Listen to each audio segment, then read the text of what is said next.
The syringe trembled in Emma Carter's hand as she stared at the six-figure hospital bill. Her mother had 3 weeks to live without the experimental treatment. 23 years old, working double shifts at a convenience store, and she was about to sell herself to a monster. Luca Moretti's reputation preceded him, cold-blooded, untouchable, and utterly ruthless. His offer was simple: 3 years as his contract wife in exchange for her mother's life. No love, no children, no future, just a business arrangement with the devil himself. But when Emma collapsed 6 weeks later and the doctor said those two impossible words, "You're pregnant," everything changed. If you're ready for a story of impossible choices, dangerous love, and the mafia boss who never expected to become a father, stay with me until the end. Hit that like button and comment your city so I can see how far this story travels. The fluorescent lights of Sacred Heart Hospital buzzed overhead like dying insects, casting a sickly pallor across the linoleum floors.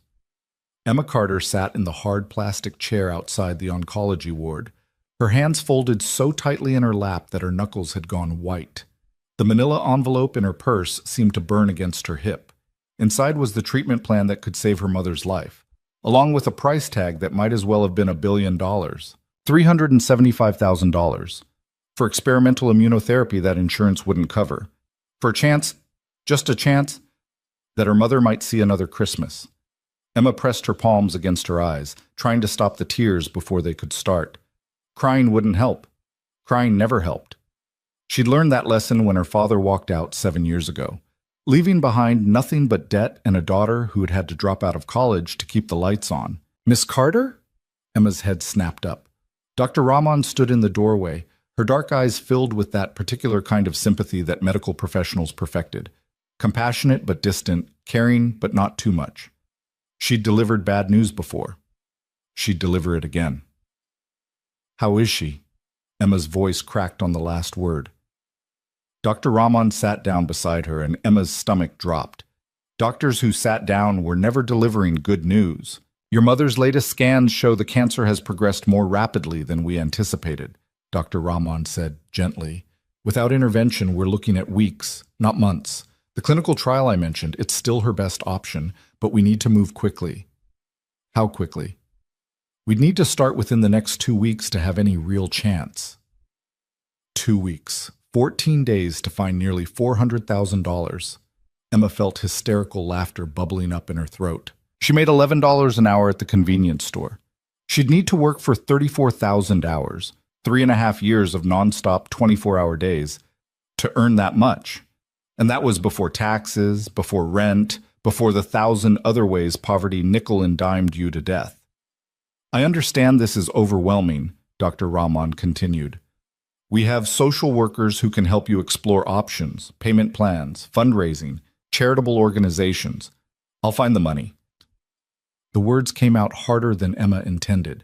Dr. Rahman's eyebrows rose slightly. "Miss Carter, I admire your determination, but I want you to be realistic about—" "I said I'll find it." Emma stood abruptly, slinging her purse over her shoulder. "How do I get started with the trial?" Dr. Rahman studied her for a long moment, then nodded slowly. "I'll have the coordinator reach out to you with the paperwork. But Emma—" She caught Emma's wrist gently. "Whatever you're thinking of doing, make sure it's something you can live with." Emma pulled her hand away. "As long as my mother lives, I can live with anything." The night shift at Murphy's convenience store was a special kind of purgatory. Emma stood behind the bulletproof glass partition, watching the clock tick toward midnight, while a drunk guy argued with the ATM and a group of teenagers debated which energy drink would get them the most fucked up. Her reflection stared back at her from the glass, dark circles under hazel eyes, blonde hair pulled into a messy ponytail, the name tag that identified her as Emma, here to help. She wanted to laugh at that. She couldn't even help herself. Her phone buzzed. A text from her mother's nurse. "She's asking for you. Stable tonight, but confused about where you are." Emma's eyes burned. Her mother was always confused now, the cancer eating away at more than just her body. Some days she thought Emma was still 16. Other days she didn't recognize Emma at all. The bell above the door chimed. Emma looked up automatically, her customer service smile already forming, then froze. 3 men walked in, and they didn't belong in this neighborhood. Their suits were too expensive. their shoes too shiny, their movements too predatory. The one in front was tall and broad-shouldered, with dark hair swept back from a face that could have been carved from marble. Sharp cheekbones, strong jaw, eyes like cold steel that swept across the store with the precision of someone assessing threats. Emma's hand drifted toward the panic button under the counter. "We're not here to rob you," the man said, his voice deep and smooth with the barest hint of an Italian accent, his eyes locked onto hers through the glass. "We're here to talk." "Store policy says no loitering," Emma replied, pleased that her voice came out steady. "Buy something or leave." The corners of his mouth twitched. Not quite a smile, but close. "I like her," he said to one of his companions, a stockier man with a scar running down his left cheek. Then to Emma. "A pack of Marlboro Reds."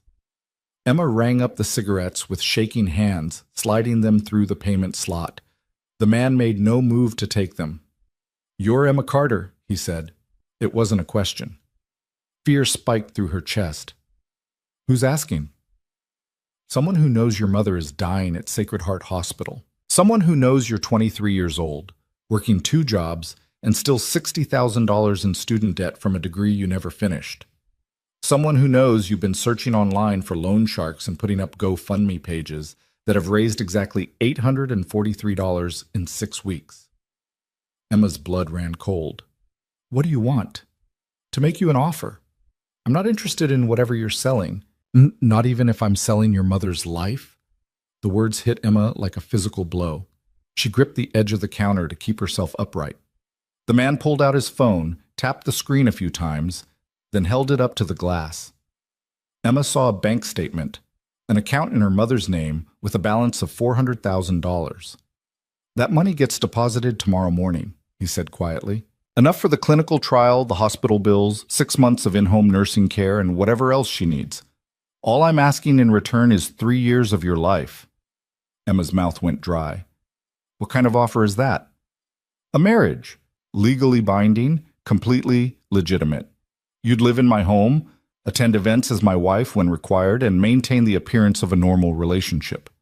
After 3 years, we divorce quietly. You walk away with enough money to finish your degree and start whatever life you want." "Why?" Emma's voice was barely a whisper. "Why me?" "Because you're desperate enough to say yes and smart enough to keep your mouth shut." His eyes hadn't left her face. "And because you're exactly the kind of woman who would make this arrangement believable. I don't even know who you are." "Luca Moretti." He said it like she should recognize the name. And Emma did. Not personally, but from news reports and whispered rumors in the Italian neighborhood across town. The Moretti family controlled half the city's underground economy. Drugs, gambling, protection rackets. Luca Moretti was the young boss who'd taken over when his father died 3 years ago, consolidating power through a combination of strategic brutality and cold calculation. "You're a criminal," Emma breathed. "I'm a businessman with complicated interests." Luca's expression didn't change. "And I need a wife who won't ask too many questions. You need money for your mother's treatment. This arrangement benefits both of us. And if I say no, then I leave. Your mother dies in 3 weeks, and we both go on with our lives." He paused. "But you won't say no, Emma, because you'll do anything to save her. I'm simply betting that anything includes marrying a man you'll never love for 3 years of your life." Emma wanted to tell him to go to hell. She wanted to call the police. She wanted to do anything except what every rational cell in her brain was screaming at her to do. But her mother's face floated in front of her eyes, the way she'd looked before the cancer, laughing over terrible reality TV shows and burning pasta, because she always forgot to set timers. The way she'd held Emma after her father left, promising that they'd be okay, that they'd always have each other. "I can live with anything as long as she lives." "How do I know you'll actually pay?" Emma asked. Luca smiled then, really smiled, and it was terrifying because it transformed his entire face. For just a moment, he looked almost human. "Because unlike most people in my world, I keep my promises." He pulled a business card from his pocket and slid it through the payment slot. "You have 24 hours to decide. After that, the offer expires." He turned to leave, his men falling into step behind him. At the door, he paused. "For what it's worth," Luca said without looking back, "your mother raised a remarkably brave daughter. That's worth something in my world." Then he was gone, leaving Emma alone with the cigarettes he'd never intended to smoke and a business card that felt like a contract with the devil. Dab. Emma didn't sleep that night. She sat in her studio apartment, $1,200 a month for 400 square feet and a window that overlooked a dumpster, and stared at Luca Moretti's business card until the words blurred together. She'd Googled him, of course, found surprisingly little concrete information beyond society page photos from charity galas and art gallery openings. In every picture, he stood slightly apart from the crowd, watching rather than participating. In one photo, he was dancing with a beautiful blonde woman, but his eyes were focused somewhere past her shoulder. The articles about him were more illuminating. Moretti consolidates power. After rival family's mysterious disappearance, federal investigation into Moretti Enterprises yields no charges. Anonymous tip. Leads to major drug bust. Moretti connection suspected but unproven. He was dangerous. He was untouchable. He was offering her mother's life in exchange for 3 years of playing house. Emma's phone rang at 6 a.m. Her mother's nurse. She had a rough night, the nurse said gently. She's stable now, but she keeps asking for you. Keeps saying she needs to apologize for being such a burden. Emma was in her car before the call ended. Sacred Heart Hospital smelled like antiseptic and despair. Emma navigated the familiar corridors to her mother's room in the cancer ward, steeling herself for whatever she'd find. Her mother looked impossibly small in the hospital bed, her once thick brown hair now wispy and gray, her skin the color of old paper. But her eyes were clear this morning, focused and present in a way they hadn't been for weeks. "Emma," she whispered, reaching out a trembling hand. "Baby, you look exhausted." "I'm fine, Mom." Emma took her hand, careful not to disturb the IV. "How are you feeling?" "Like I'm dying," her mother laughed weakly. "But at least I know where I am today. That's something, right?" Emma's throat closed up. "The doctor says the trial could really help. They want to start soon." "Emma?" Her mother's grip tightened surprisingly strong. "We both know I can't afford that trial, and I won't let you destroy yourself trying to pay for it." "You're not destroying me. Listen to me." Her mother's voice was firm despite its weakness. "I've had a good life. I got to raise an amazing daughter. I don't have regrets. But if you sacrifice everything trying to save me, if you end up alone and broke and bitter, that would kill me faster than any cancer." Emma felt tears streaming down her face. "I can't just let you die. You're not letting me do anything. Cancer doesn't ask permission." Her mother reached up to wipe Emma's tears. "Promise me you won't do anything crazy. Promise me you'll take care of yourself." Emma thought about Luca Moretti's cold eyes and colder offer. About 3 years of her life traded for her mother's survival. "I promise," Emma lied. She called the number on the business card from the hospital parking lot. A woman's voice answered on the second ring, crisp and professional. "Moretti Enterprises." "I need to speak to Luca Moretti," Emma said. "Tell him Emma Carter is accepting his offer." There was a pause. "Please hold." Classical music filled the line. Emma leaned her head against the steering wheel, trying to convince herself this was the right decision. Trying to convince herself it was a decision at all, rather than the only possible choice in a world that had stopped offering her any real options. "Emma," Luca's voice cut through the music. "I wasn't certain you'd call." "I need guarantees," Emma said. "The money goes to the hospital first, before any wedding, before I sign anything. My mother's treatment starts immediately." "Agreed. Anything else?" "I want it in writing that you won't—" Emma's courage faltered. "That you won't expect—" "Sex?" Luca's tone was businesslike, almost bored. "I'm buying a wife, not a prostitute. You'll have your own bedroom, your own space. I expect you to attend certain social functions and maintain the appearance of a happy marriage in public. What happens behind closed doors is your business." "Why do you even need a wife?" "That's not part of our arrangement." "I'm marrying you. I think I deserve to know." Another pause. Then, "My world values traditional family structures. A wife provides legitimacy, respectability. It opens certain doors that remain closed to bachelors no matter how wealthy, and it stops people from asking uncomfortable questions about my personal life." "Are you gay?" Emma asked bluntly. Luca laughed. an unexpected sound that seemed to surprise him as much as it did Emma.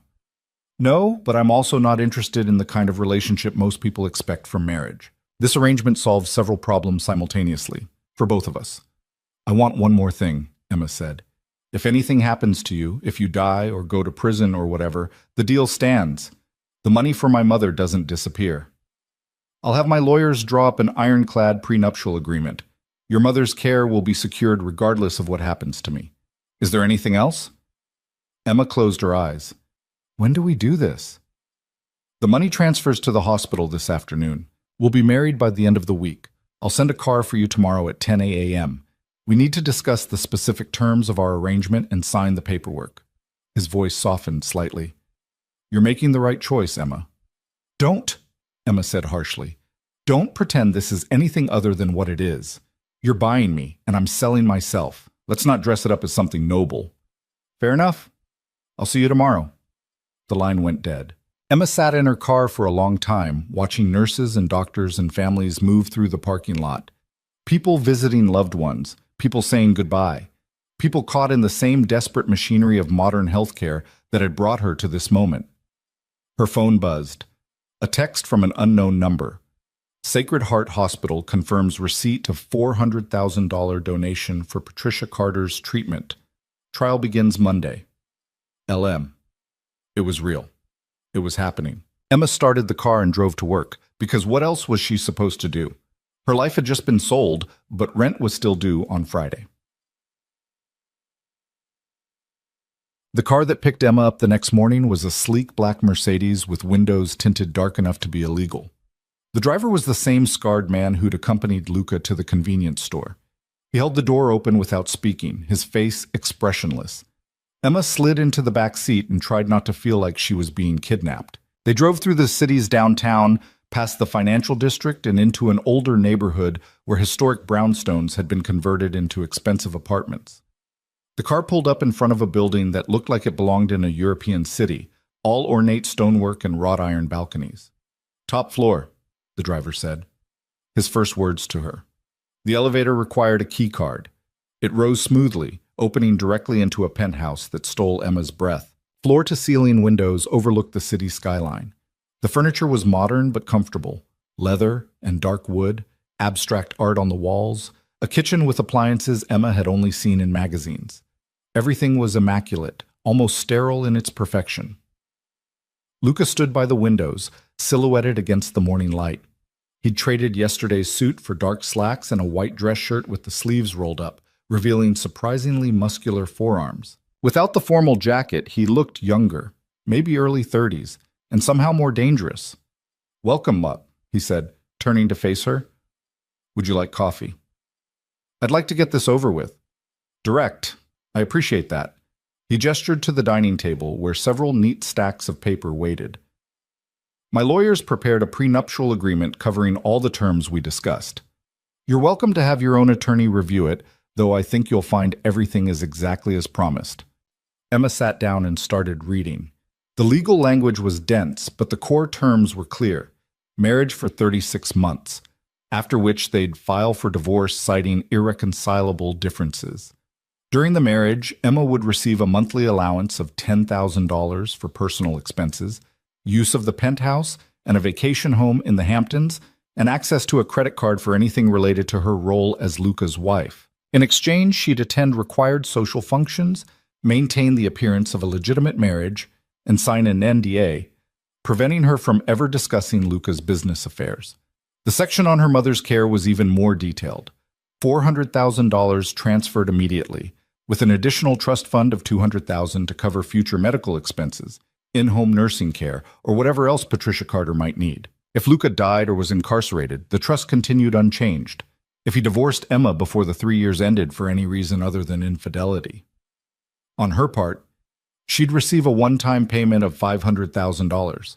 It was the most coldly transactional document Emma had ever seen, and it was more money than she'd make in 10 years of working at the convenience store. This says I can't work during the marriage, Emma said, pointing to a clause near the end. My wife doesn't need to work, Luca replied. It would raise questions. What am I supposed to do all day? Whatever you want. Read, shop, go back to school if you'd like. I'll pay for it. The only requirements are that you're available when I need you for social functions and that you don't embarrass me publicly. What counts as embarrassing you? Don't get arrested. Don't cheat on me. Don't tell people our marriage is fake. He leaned back against the windows, studying her with those unsettling gray eyes. The role I need you to play is simple. Devoted wife who's madly in love with her husband. Can you do that? I'm a terrible liar. Then it's fortunate that you won't need to say much. I talk enough for both of us at these events. You just need to smile, hold my arm, and look like you're enjoying yourself. He paused. And occasionally let me touch you. Nothing inappropriate. A hand on your back, fingers intertwined, that sort of thing. People need to believe we're genuinely together. Emma's skin prickled at the thought of him touching her. What about behind closed doors? I meant what I said yesterday. You'll have complete privacy. This penthouse has 3 bedrooms. You can choose whichever you prefer. I work late most nights, so we likely won't see much of each other. Think of it as roommates with occasional public appearances. Roommates who are legally married. Precisely. Emma looked down at the prenuptial agreement.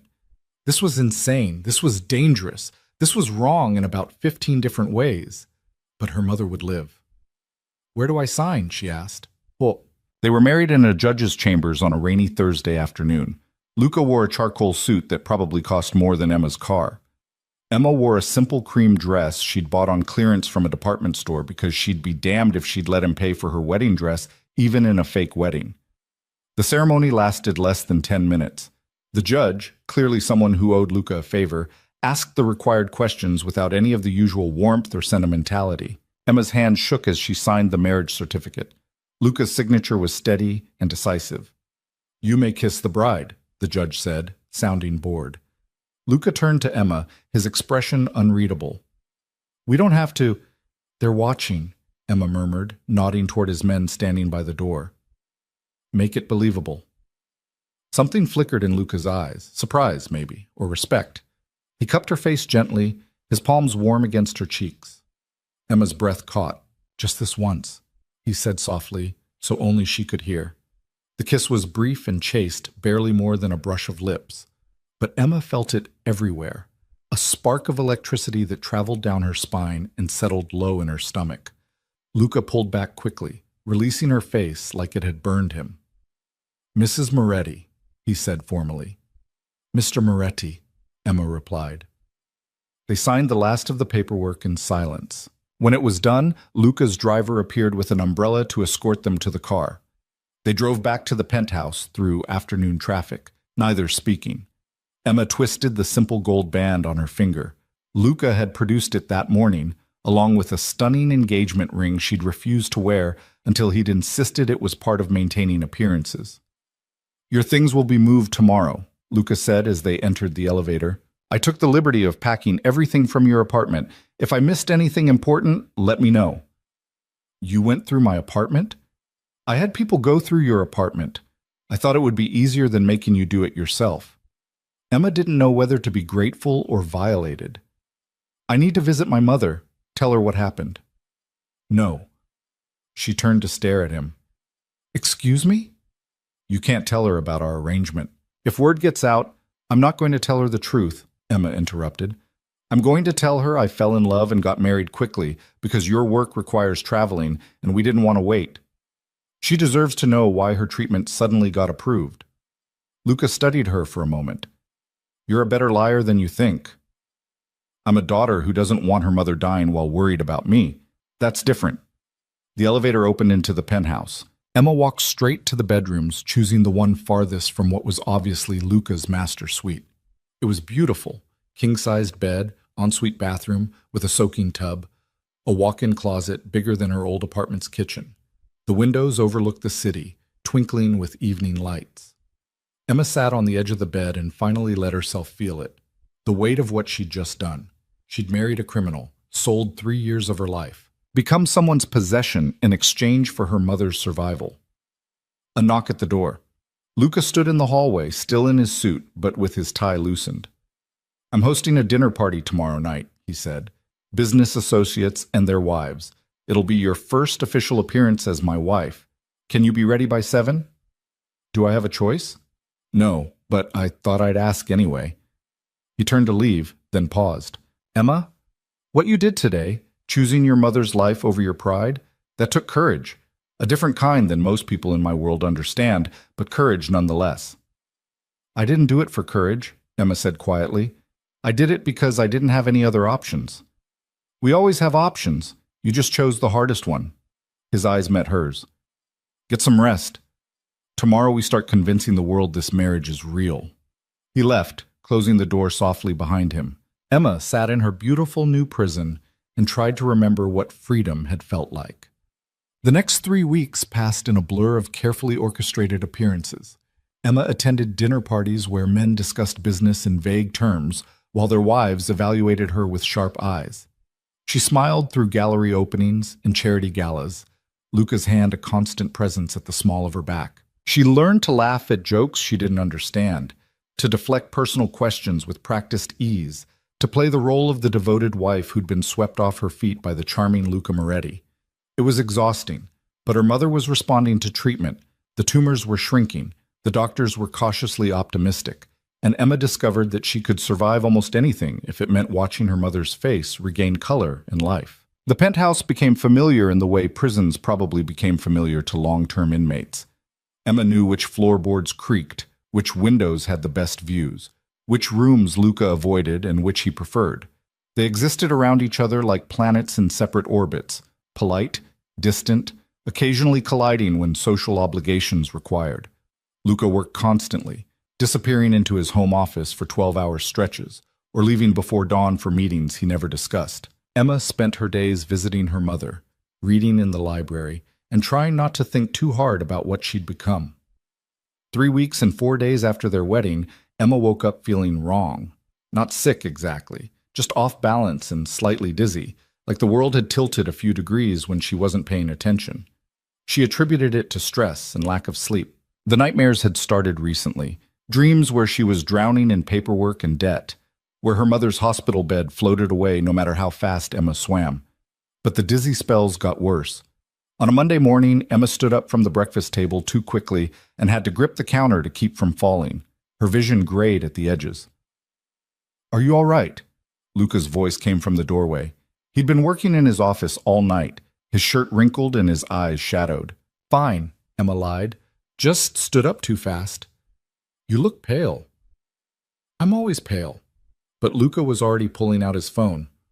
"Marco, I need Dr. Castellano to make a house call. Today." He listened for a moment.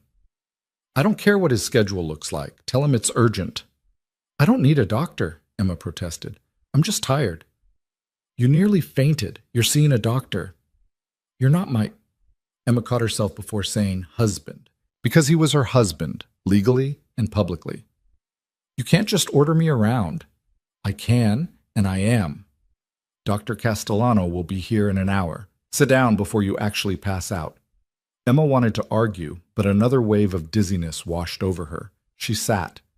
Luca disappeared, returning moments later with a glass of water and some crackers. "Eat something. You skipped breakfast yesterday, too." "How would you know?" "Because I pay attention." He set the food in front of her. "Even when you think I'm not."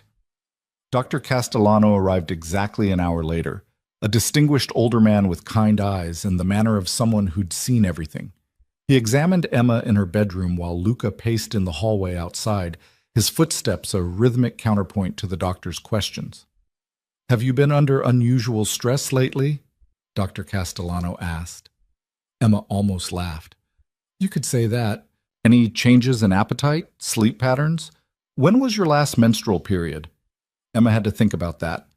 With everything that had happened, the wedding, moving, the constant social obligations, she'd stopped keeping track. "I don't know. Maybe 6 weeks ago? 7? Dr. Castellano's expression shifted subtly. "I'd like to run a few tests, just routine blood work," and he pulled a small package from his bag. "This?" Emma stared at the pregnancy test. "That's not possible." "Humor me."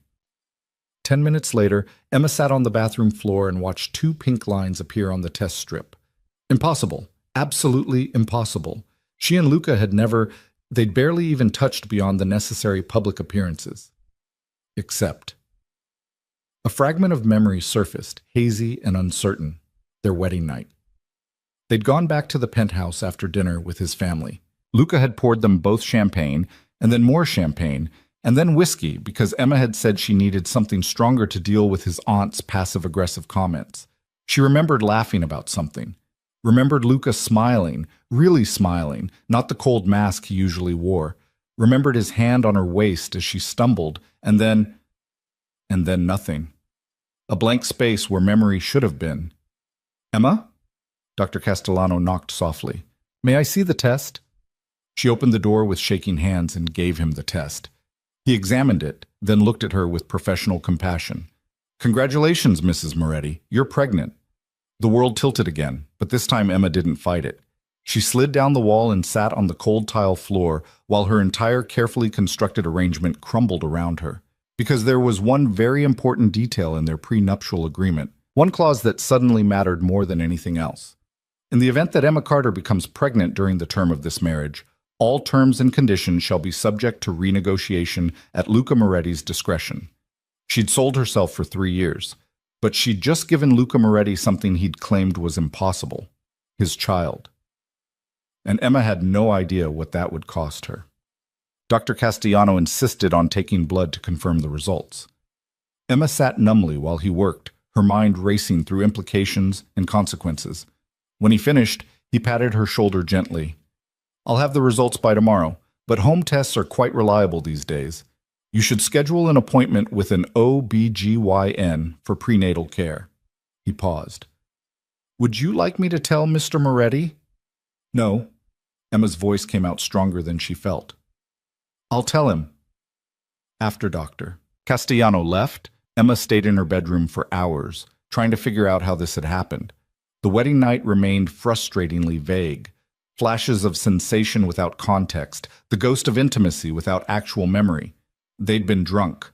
Something had happened, not sex exactly, but maybe enough. Sometimes enough was all it took. She finally emerged around dinner time, finding Luca in the kitchen making pasta. It was such an unexpectedly domestic scene that Emma stopped in the doorway, momentarily forgetting why she'd come. "You cook?" she asked. "My mother insisted all her children learn," Luca replied without looking up from the sauce he was stirring. "She said a man who couldn't feed himself was useless. Are you hungry? I need to talk to you." Something in her tone made him set down the spoon. He turned to face her, his expression unreadable. "The test was positive," Emma said bluntly. "I'm pregnant." Luca went very still. For a long moment, he just stared at her, his face blank. Then he moved to the kitchen island and gripped the edge hard enough that his knuckles whitened. "That's not possible," he said quietly. "That's what I said. Dr. Castellano disagrees." "I can't have children, Emma. I was told years ago after—" He stopped, jaw clenching. "Medical tests don't lie." "Apparently they do sometimes. Or we're both having the same impossible hallucination." Luca's eyes snapped to hers. "Are you saying you've been with someone else?" The accusation hit like a slap. "Are you serious right now? I'm with you 24 hours a day. When exactly would I have time to cheat on you?" "Then how— Our wedding night," Emma forced the words out. "I don't remember all of it, but something happened. Not everything, but maybe enough." She watched understanding dawn on Luca's face, followed by something that looked almost like pain. "Cristo," he breathed. I wouldn't have— I know we didn't have sex, I'd remember that, but there was something, some moment where we— Emma's courage failed. She couldn't finish the sentence. Luca turned away, running both hands through his hair in a gesture of frustration she'd never seen from him. His carefully maintained control was cracking. "I need to think," he said roughly. "I can't. I need time." He walked out of the kitchen, out of the penthouse, leaving Emma alone with the cooling pasta and the impossible reality growing inside her. She slid down to sit on the kitchen floor, wrapping her arms around her knees. The prenuptial agreement's renegotiation clause loomed in her mind. Luca could change everything now. He could demand she terminate the pregnancy. He could extend their arrangement indefinitely. He could do anything he wanted because Emma had just given him leverage she'd never intended to provide. But beneath the fear, something else stirred. Something small and fierce and protective. Against all odds, against medical impossibility, against every carefully laid plan, she was pregnant with Luca Moretti's child. And Emma realized with sudden crystalline clarity that she wanted this baby. Not because of the arrangement, not because of the money or the contract or any rational reason, but because for the first time in months, something in her life felt real. Luca didn't come home that night. Emma waited until midnight, then gave up and went to bed, her hand resting protectively over her still flat stomach. She woke to find a note slipped under her door, written in sharp, precise handwriting. Doctor's appointment scheduled for 10 a.m. Car will be waiting. We need to talk afterward. L. The appointment was at a private clinic in a building with no signs, just a brass number plate and a doorman who nodded respectfully when he saw her. Inside, everything was cream marble and hushed voices. The OB-GYN was a woman in her 50s with gentle hands and a no-nonsense manner. "Mrs. Moretti," she said warmly, "I'm Dr. Pemberton. Mr. Moretti asked me to take special care of you." Emma submitted to the examination in silence, her mind elsewhere. The ultrasound machine hummed to life, and Dr. Pemberton moved the wand across Emma's abdomen, her eyes fixed on the screen. "There," she said softly, turning the monitor so Emma could see. "That's your baby." Emma stared at the grainy black and white image. The embryo was barely visible, just a tiny bean-shaped shadow with a flickering spot in the center. "That's the heartbeat," Dr. Pemberton continued. "Strong and steady. Based on the measurements, I'd say you're about 7 weeks along. Everything looks perfectly healthy." 7 weeks. Their wedding had been 6 weeks ago, which meant, "Is it possible to get pregnant without full intercourse?" Emma asked quietly. Doctor Pemberton didn't even blink. "Absolutely. It's rare, but all it takes is sperm reaching the vaginal canal. Full penetration isn't required." She printed out several ultrasound images and handed them to Emma. "I understand this might be unexpected, but medically speaking, you're having a perfectly normal pregnancy." Normal. Nothing about this was normal. Emma walked out of the clinic clutching the ultrasound photos like a lifeline. The car was waiting, but instead of Luca's usual driver, Luca himself sat in the back seat, staring out the window. He looked like he hadn't slept, stubble darkening his jaw, his shirt slightly wrinkled, shadows under his eyes. Emma slid in beside him, leaving careful space between them. The driver pulled away from the curb without being told where to go. "I spoke to my own doctor this morning," Luca said without preamble. "Had him pull my old medical records. Apparently, the diagnosis I received 5 years ago was based on a sperm count that was extremely low but not zero. Low enough that natural conception was considered virtually impossible. But not—" He paused, his jaw working. "Not absolutely impossible." "Virtually impossible," Emma repeated. "But we managed it anyway." "So it seems." He finally looked at her, his gray eyes searching her face. "I need to know what you want, Emma. Not what you think I want to hear. What do you actually want?" "I want to keep the baby." The words came out without hesitation. Luca's expression shifted. Surprise, maybe, or relief. "You're sure?" he asked. "Because the prenuptial agreement gives you an out. I could arrange—" "I'm not terminating this pregnancy," Emma interrupted firmly. "I don't care what the agreement says." Luca nodded slowly. "Then we need to renegotiate our arrangement." Emma's stomach dropped. "What does that mean?" "It means everything just changed." He pulled a folder from beside him and opened it to reveal a new contract, just as thick as the prenuptial agreement. "I had my lawyers work through the night on this. The core terms remain the same. We stay married for 3 years minimum. But there are additions to account for the child." Emma took the folder with shaking hands and started reading. The financial terms had expanded dramatically. A trust fund for the baby, established immediately with $2 million, full medical coverage for both Emma and the child. After the divorce, Emma would receive primary custody with generous visitation rights for Luca, plus child support of $15,000 per month until the child turned 18. But there were new clauses, too. Emma would live in the penthouse for the entire pregnancy and the first year of the child's life, regardless of whether the marriage continued. She'd have access to security, bodyguards, secure transportation, everything necessary to keep her and the baby safe. And she'd be required to attend even more social functions, because a pregnant wife made Luca's claim to respectability even more convincing. "This is a lot of money," Emma said quietly. "That's my child you're carrying." Luca's voice was rough. "I take care of what's mine. I'm not yours. For the next 3 years, legally, you are. And so is that baby." He reached over and tapped a clause near the end. "Read this part carefully." Emma found the section he indicated. Her breath caught. In the event that Emma Carter and Luca Moretti develop genuine romantic feelings during the course of their marriage, both parties agree to discuss the possibility of continuing the marriage beyond the initial 3-year term. This clause is entirely optional and requires mutual consent. "Why would you include that?" Emma asked. Luca was quiet for a long moment. "Because things change. Because we're going to be parents. Because I don't know what the next 3 years will bring, and I wanted to leave room for the possibility that this arrangement might become something else." "You don't believe in love." "I believe in being prepared for all contingencies." His eyes met hers. "Do the terms work for you?" Emma looked down at the ultrasound photo she was still holding. That tiny flickering heartbeat, that impossible little life. "Yes," she said. "The terms work." Luca pulled a pen from his jacket and handed it to her.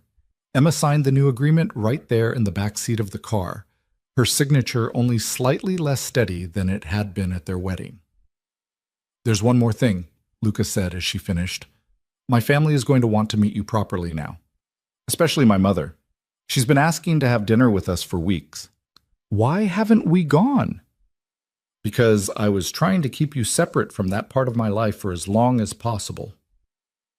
He rubbed his eyes tiredly. "My family is complicated, Emma. My mother is traditional. My brothers are ambitious. My cousins are vultures looking for any sign of weakness. And now they're going to know you're pregnant with the Moretti heir."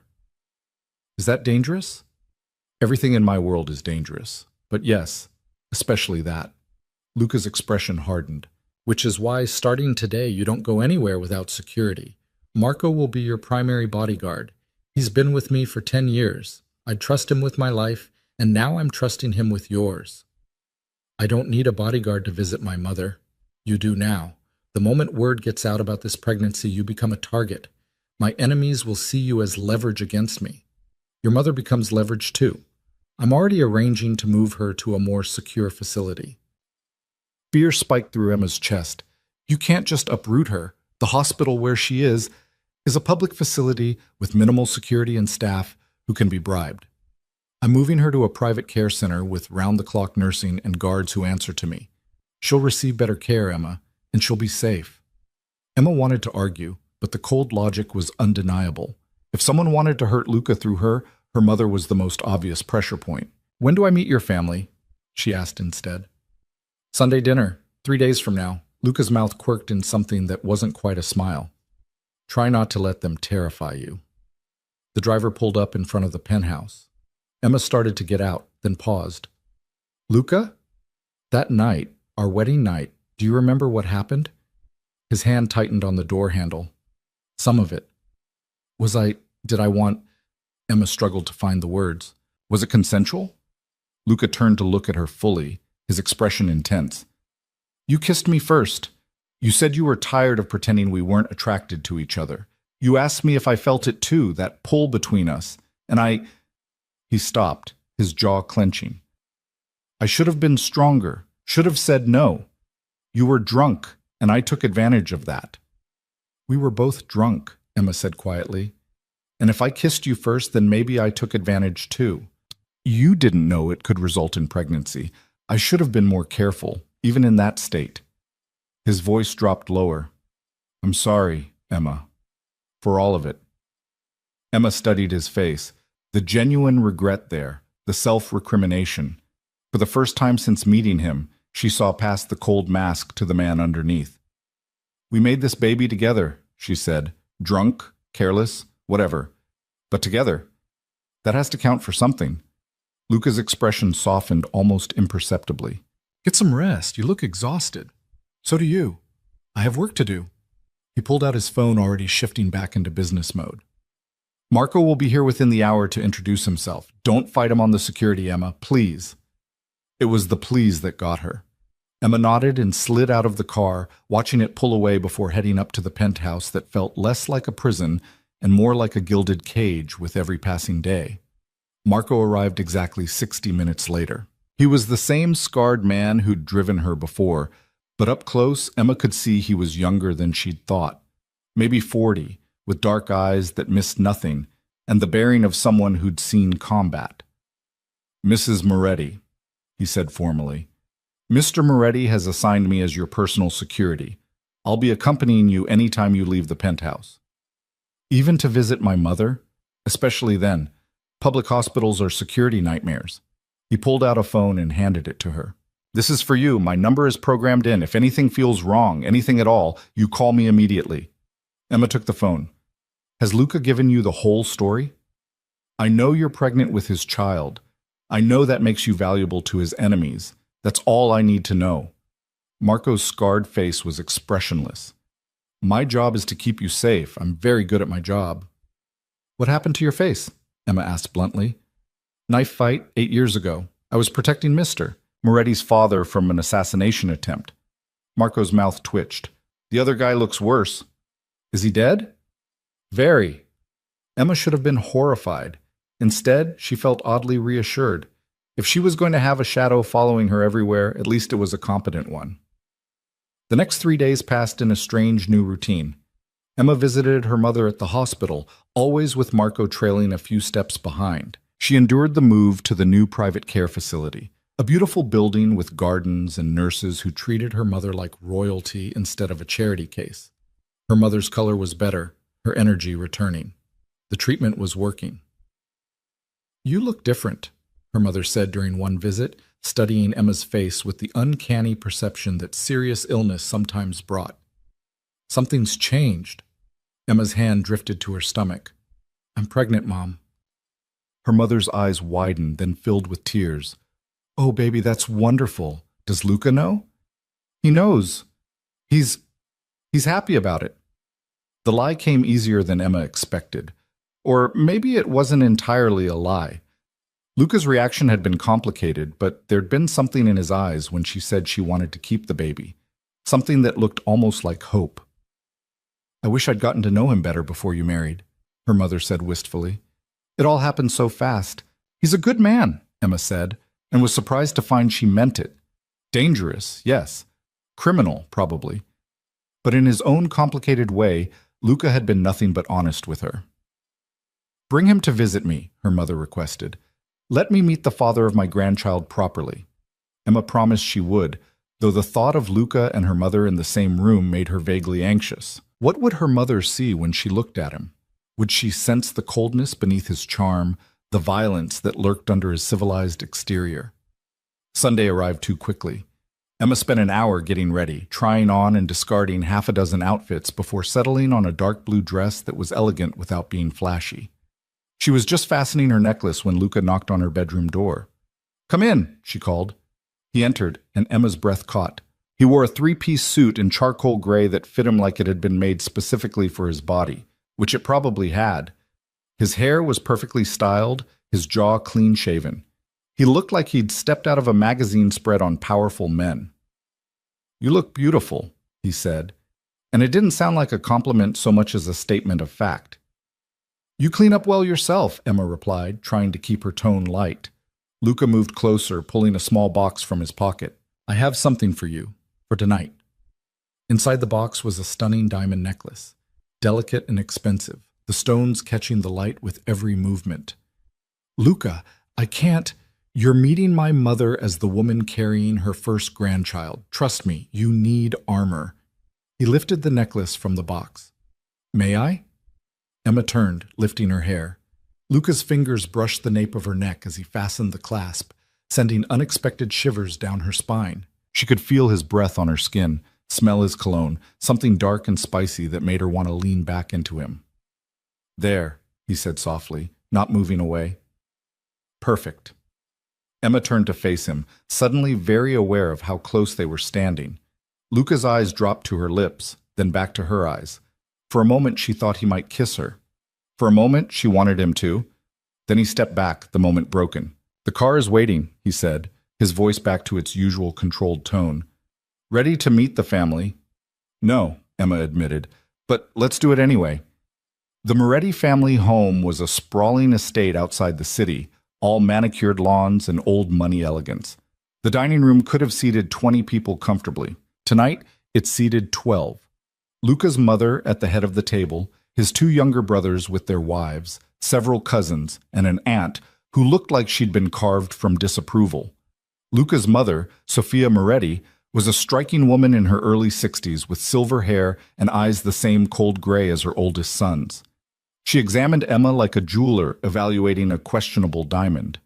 "So you're the girl who finally trapped my Luca," Sophia said in accented English. "And already pregnant. How convenient."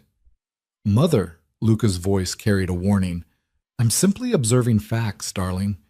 Sophia smiled, but it didn't reach her eyes. 6 weeks married and already expecting. Either you're very lucky or very clever.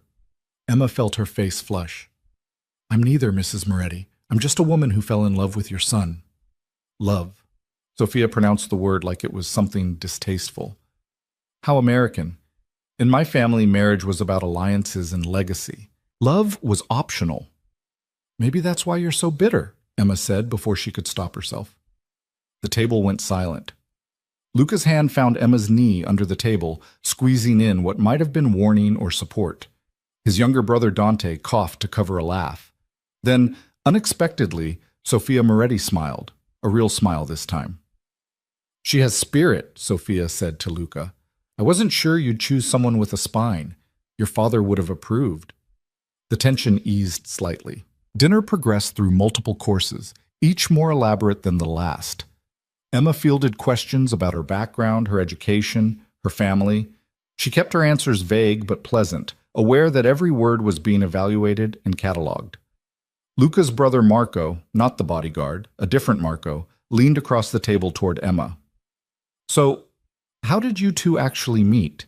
Luca's been incredibly secretive about the whole romance." Emma glanced at Luca, who nodded almost imperceptibly. They'd prepared for this question. "I was working at a convenience store," Emma said. "Luca came in late one night. We started talking, and he kept coming back.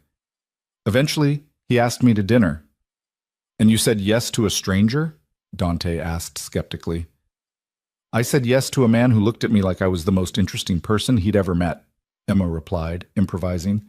"Everything else came later." Under the table, Luca's hand moved from her knee to her hand, threading their fingers together. His palm was warm, his grip solid. Emma squeezed back and something passed between them, an understanding maybe, or an acknowledgement that they were in this performance together. "How romantic," Sophia said dryly. "And the pregnancy? Also part of this whirlwind romance?" "A surprise," Luca interjected smoothly, "but a welcome one. I've always wanted children." His cousin Gianna laughed sharply. "Since when? You've spent years saying you couldn't have kids." "Apparently I was wrong." Luca's voice cooled. "Doctors aren't infallible." "It's a miracle," Sophia said, and this time there was genuine warmth in her voice. "My first grandchild. You'll bring the baby to visit often, yes? I want to be involved." Emma felt trapped. "Of course, Mrs. Moretti." "Call me Sophia. You're family now." She raised her wine glass, filled with sparkling water since Emma couldn't drink. "To new beginnings and the next generation of Morettis." Everyone drank. Emma sipped her water and tried not to feel like she'd just signed away her child's future along with her own. After dinner, Luca's mother pulled Emma aside while the men smoked cigars on the terrace. "Walk with me," Sophia commanded more than asked. They strolled through the garden, the evening air cool against Emma's skin. Sophia was silent for a long moment, then spoke quietly. "My son is not an easy man to love," she said. "He's cold, calculating, and dangerous, but he's also loyal to the point of self-destruction. If he's chosen you, truly chosen you, then you have his complete devotion. The question is whether you can handle what comes with that." "I'm stronger than I look," Emma said. "You'd have to be, to survive in this family." Sophia stopped walking, turning to face Emma directly. "Let me be clear about something. I don't care if you married my son for love or money or desperation. What I care about is that baby. That child is a Moretti, and Morettis protect their own. If you ever try to take that baby away from this family, you'll discover exactly how ruthless we can be." The threat was delivered in a pleasant tone, but Emma heard the steel underneath. "I'm not trying to take anything from anyone," Emma said carefully. "I just want my child to be safe and happy." "Then we want the same thing." Sophia's expression softened slightly. "For what it's worth, you handled yourself well tonight. Most women would have wilted under my questions. You fought back. That's good. You'll need that strength." They walked back to the house in silence. Luca was waiting by the car, his face unreadable. The drive home was quiet, both of them processing the evening. "You did well," Luca finally said as they neared the city. "My mother liked you. That's rare." "She threatened me," Emma replied. "That's how she shows affection." Luca's mouth quirked. "If she didn't care about you, she'd have been polite." "Your family is terrifying." "I know, but they're also fiercely protective, which means you and the baby are now under their protection, whether you want it or not." He paused. "I'm sorry if this feels overwhelming."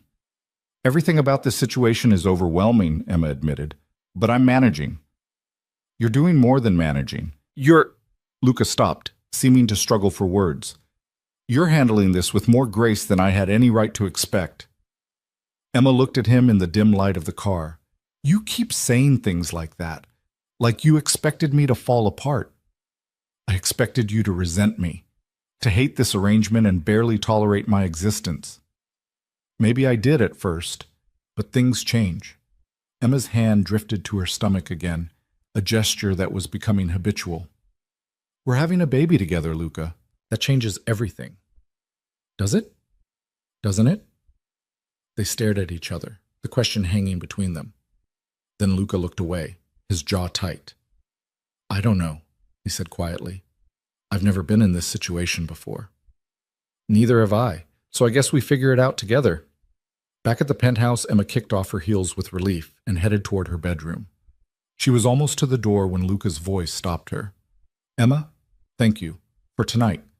For—" he gestured vaguely. "All of this." "You're welcome," Emma said softly. She went to bed thinking about the way Luca had held her hand during dinner, his fingers intertwined with hers like it was the most natural thing in the world. Thinking about the clause in their new agreement that allowed for the possibility of real feelings. Thinking about how dangerous it would be to let herself want more than the arrangement they'd made. But as she drifted off to sleep, her hand resting on her stomach where their impossible baby grew, Emma couldn't help wondering if it was already too late to protect her heart. Because somewhere between the cold transaction and the unexpected pregnancy, between the hostile meetings and the quiet moments of unexpected understanding, something had started to shift. And Emma wasn't sure if that terrified her or gave her hope. The nightmare started 2 weeks after the family dinner.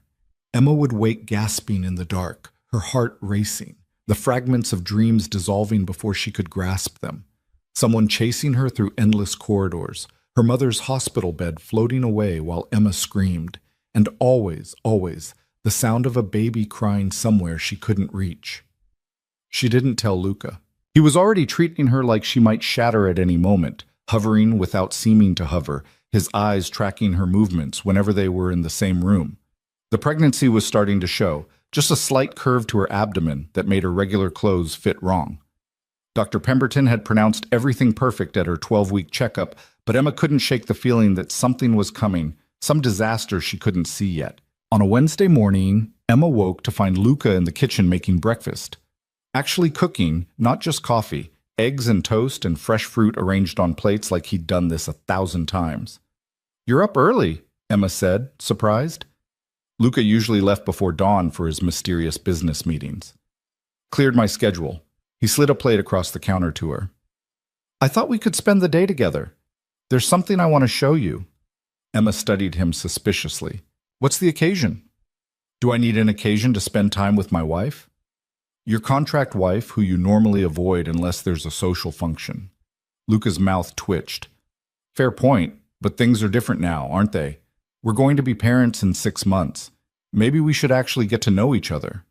Emma sat down and picked at her eggs, unsettled by this version of Luca, casual and almost relaxed, without the armor of his business suits. He wore jeans and a dark sweater that made his gray eyes seem warmer.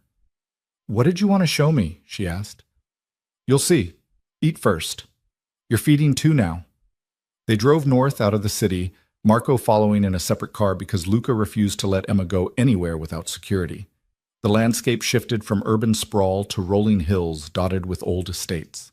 Luca turned onto a tree-lined drive that wound through manicured grounds before opening onto a view that stole Emma's breath. The house was beautiful, not as imposing as his mother's estate, but warm and inviting.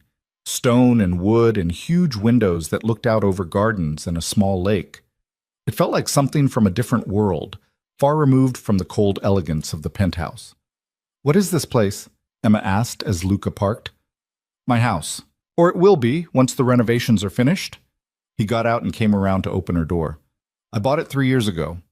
Been fixing it up slowly, whenever I had time." Emma stared at him. "You have a secret house?" "Not secret, just private. The penthouse is for business, for maintaining appearances. This is—" He paused, searching for words. "This is supposed to be home."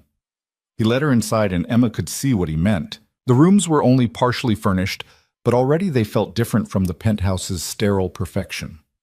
There was warmth here, personality.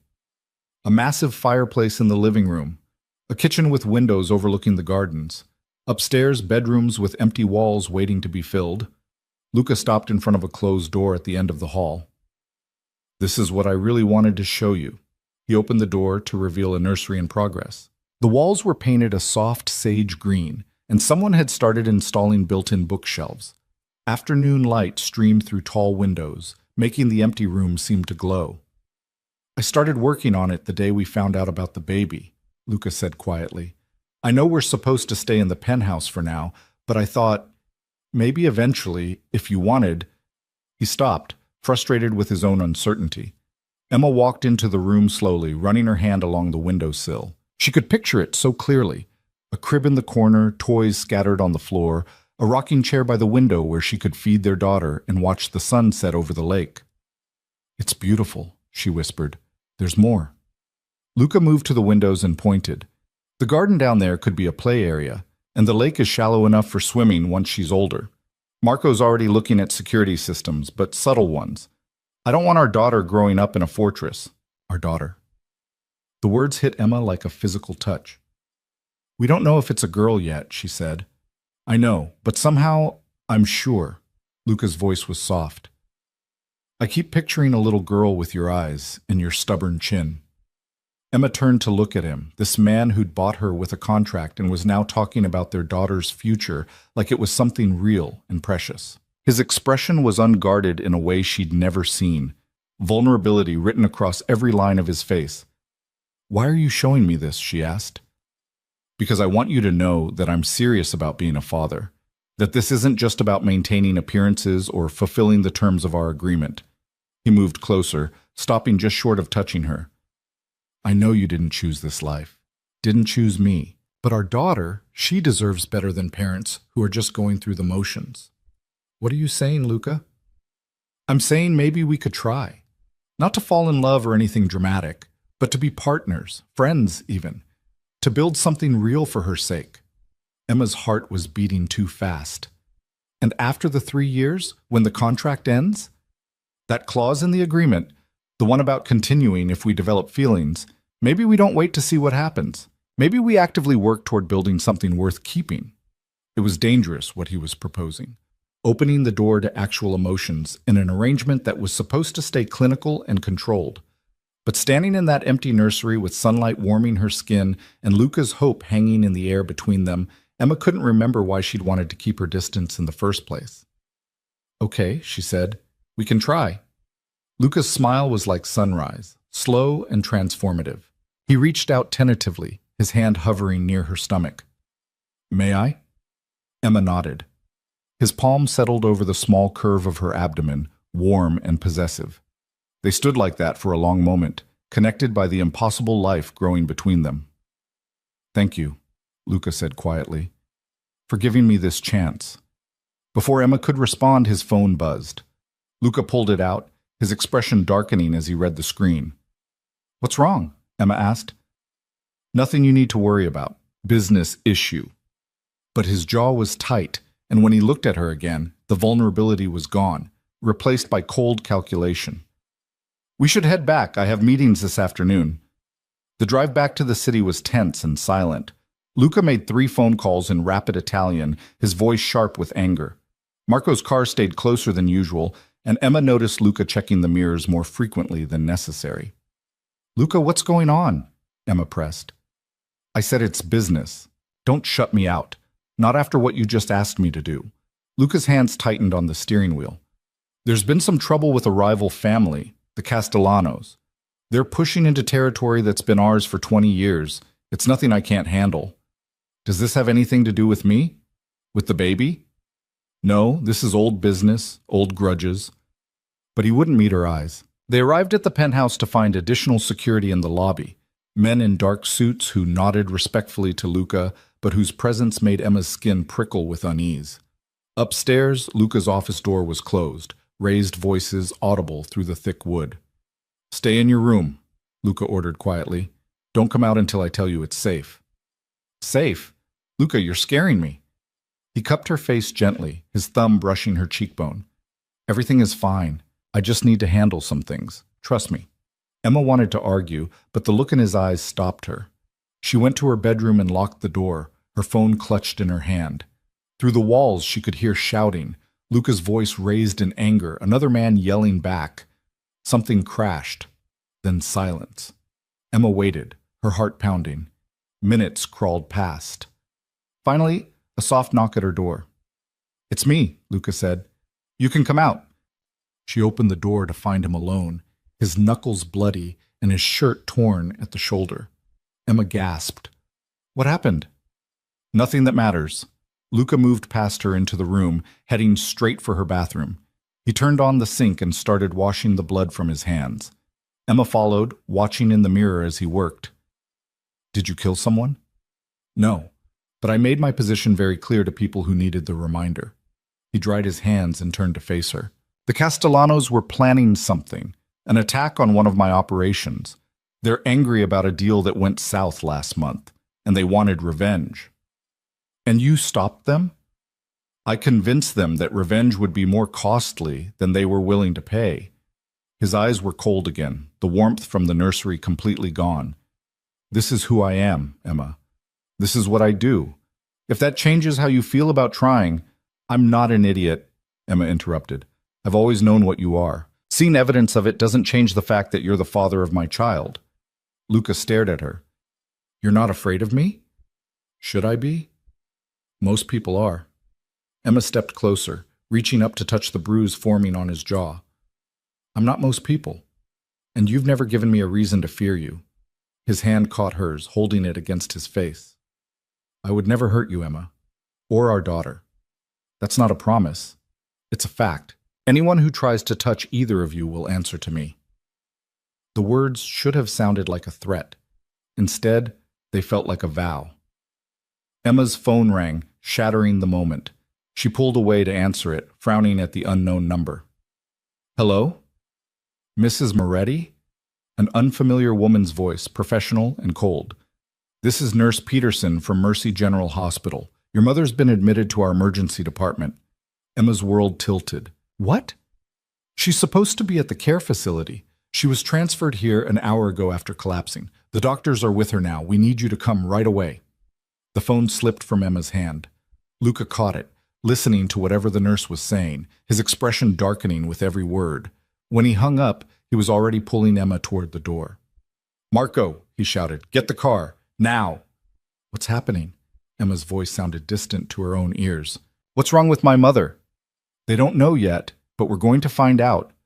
Luca kept his arm around her waist, supporting her weight as they rushed to the elevator.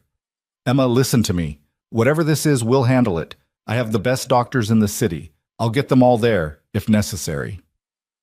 The drive to the hospital was a blur. Emma sat frozen in the back seat, Luca's hand gripping hers so tightly it should have hurt. Marco drove like he was fleeing a crime scene, and maybe he was. The crime of not being fast enough to prevent whatever had happened. Mercy General was chaos. Emma barely registered the emergency room's fluorescent lights and antiseptic smell before a doctor was approaching them, his face grave. "Mrs. Moretti?" "I'm Dr. Chen." Your mother suffered a severe allergic reaction to one of her medications. We've stabilized her, but she's unconscious. The next 24 hours are critical. An allergic reaction? Emma's voice cracked. She's been on those medications for weeks. How could she suddenly be allergic? Dr. Chen hesitated. That's what concerns us. The reaction was severe and unexpected. We're running tests to determine what triggered it. Luca stepped forward. I want a full toxicology screen, and I want her transferred to a private room with security. Mr. Moretti, I can assure you, I'm not asking. Luca's voice went cold. Someone has access to my mother-in-law's medications, and I want to know who and why. Until we have answers, she doesn't eat or drink anything that hasn't been tested. She doesn't receive any visitors except Emma and myself, and there will be guards outside her door 24 hours a day. Dr. Chen's eyes widened. You think someone deliberately... I think my wife's mother was fine this morning and nearly dead this afternoon, and I don't believe in coincidences. Luca turned to Marco. Get our people here. I want backgrounds on every staff member who had contact with Mrs. Carter in the last week.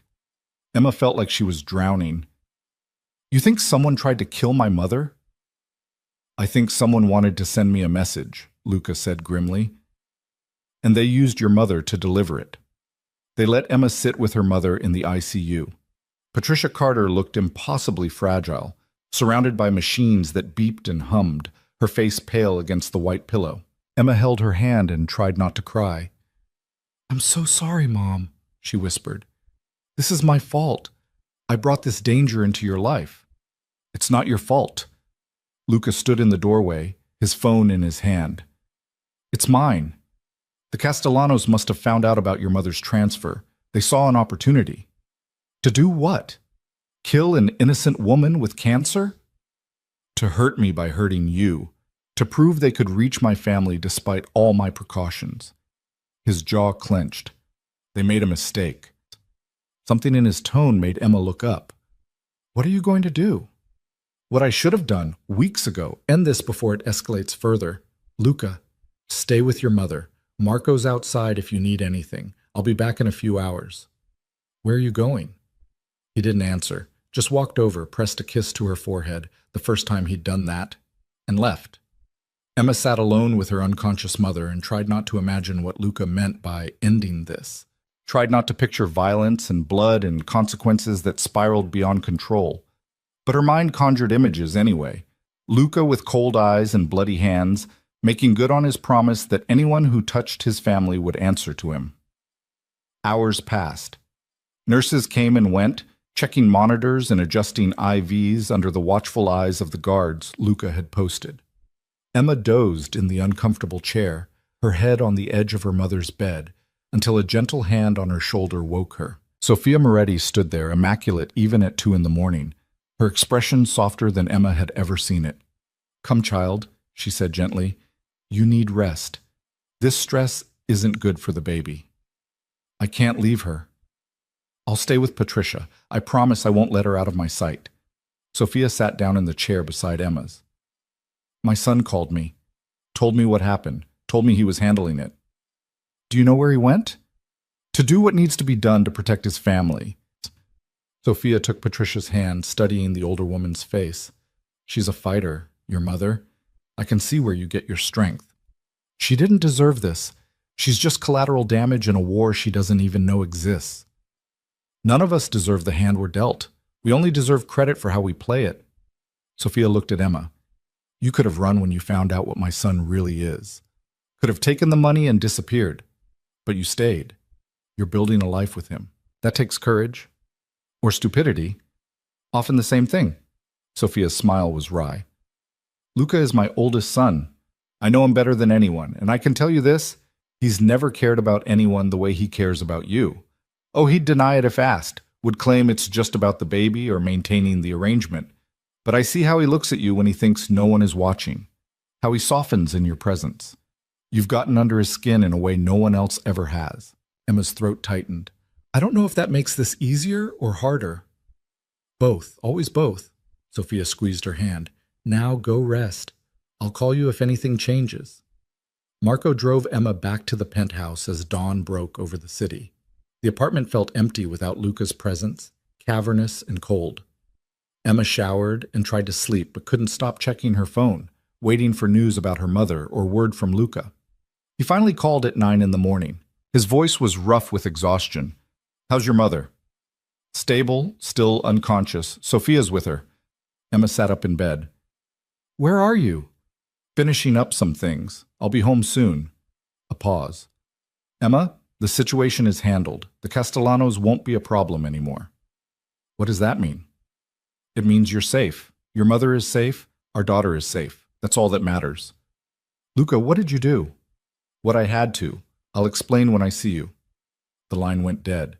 He arrived home an hour later, looking like he'd been through a war. His suit was rumpled and spotted with what might have been blood, his face drawn with fatigue. But his eyes were clear and calm.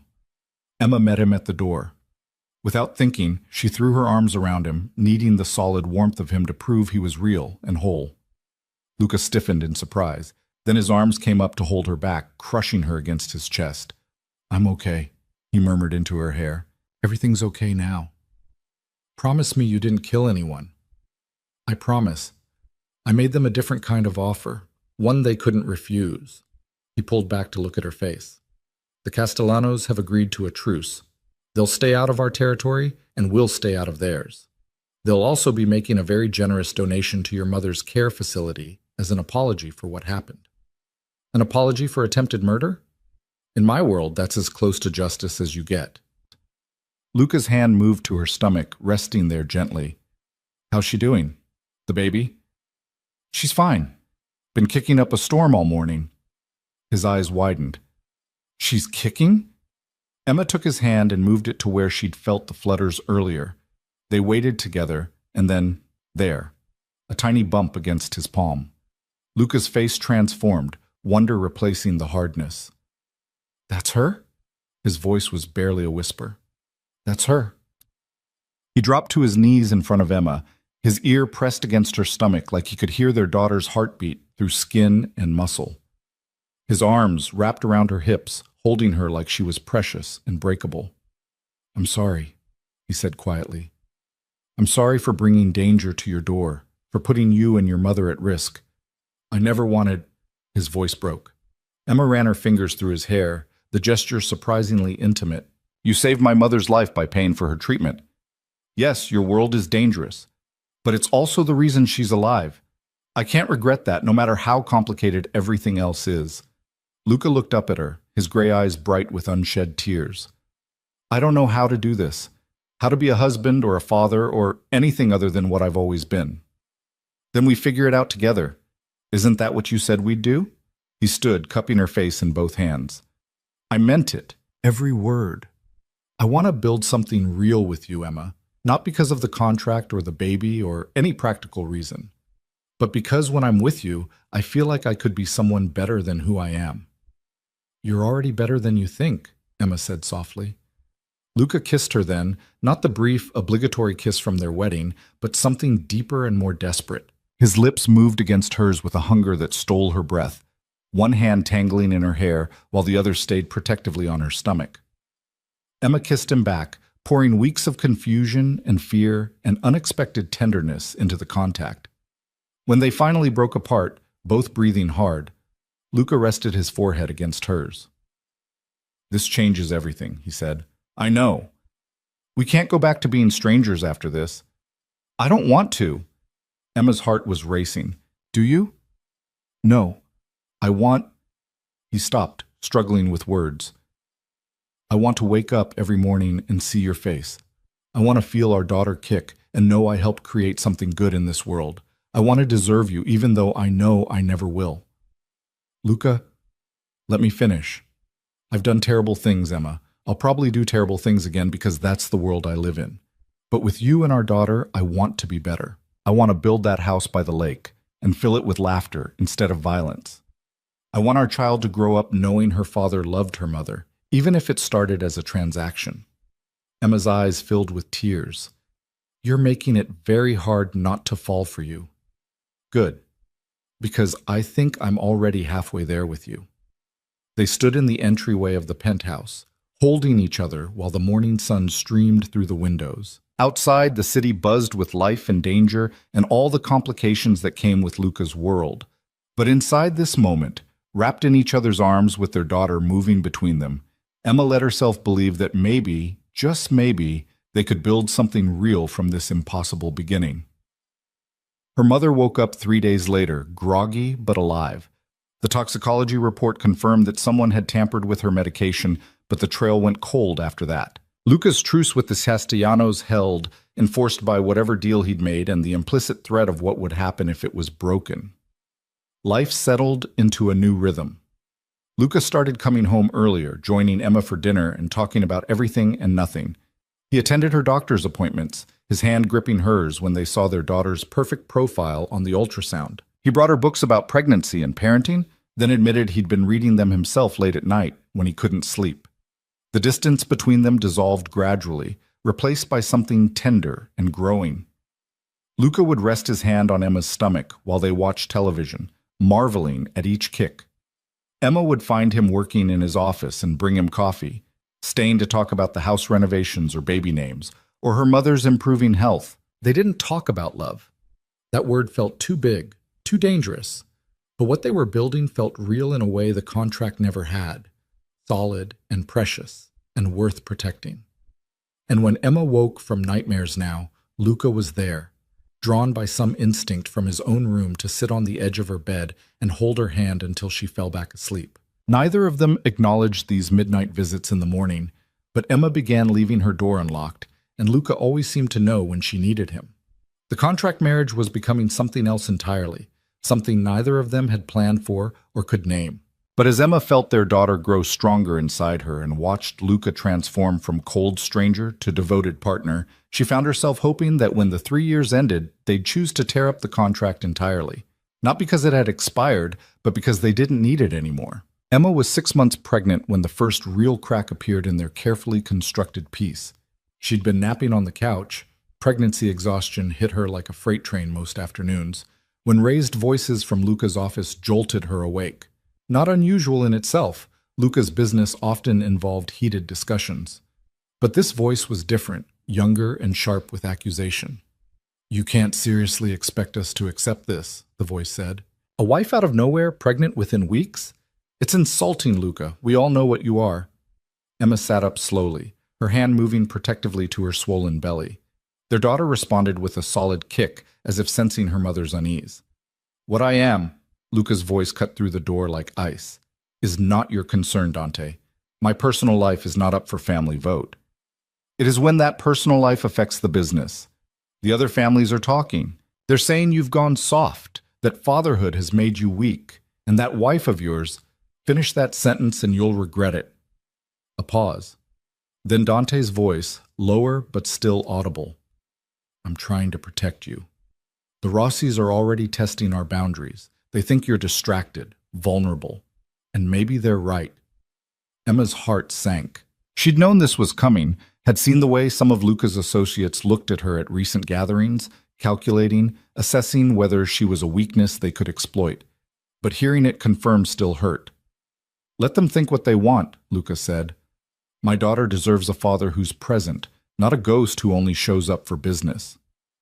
"Your daughter isn't even born yet, and already she's changing you. What happens when she actually arrives? When Emma decides she doesn't want to be married to a criminal anymore? You've given them leverage, Luca. You've painted a target on all of you." The office door slammed open. Dante stormed out, stopping short when he saw Emma on the couch. His expression flickered, surprise, then something harder to read. Guilt, maybe, or pity. "Mrs. Moretti," he said stiffly, "I didn't realize you were home." Clearly, Emma's voice was cooler than she felt. "Don't let me interrupt your fraternal concern." Dante's jaw tightened. He glanced back toward the office where Luca now stood in the doorway, then back to Emma. "For what it's worth, I hope I'm wrong about all of this. I hope you're exactly what you appear to be." "And what do I appear to be?" "Someone who actually cares about my brother. Someone who isn't just playing a role." He grabbed his coat from the chair.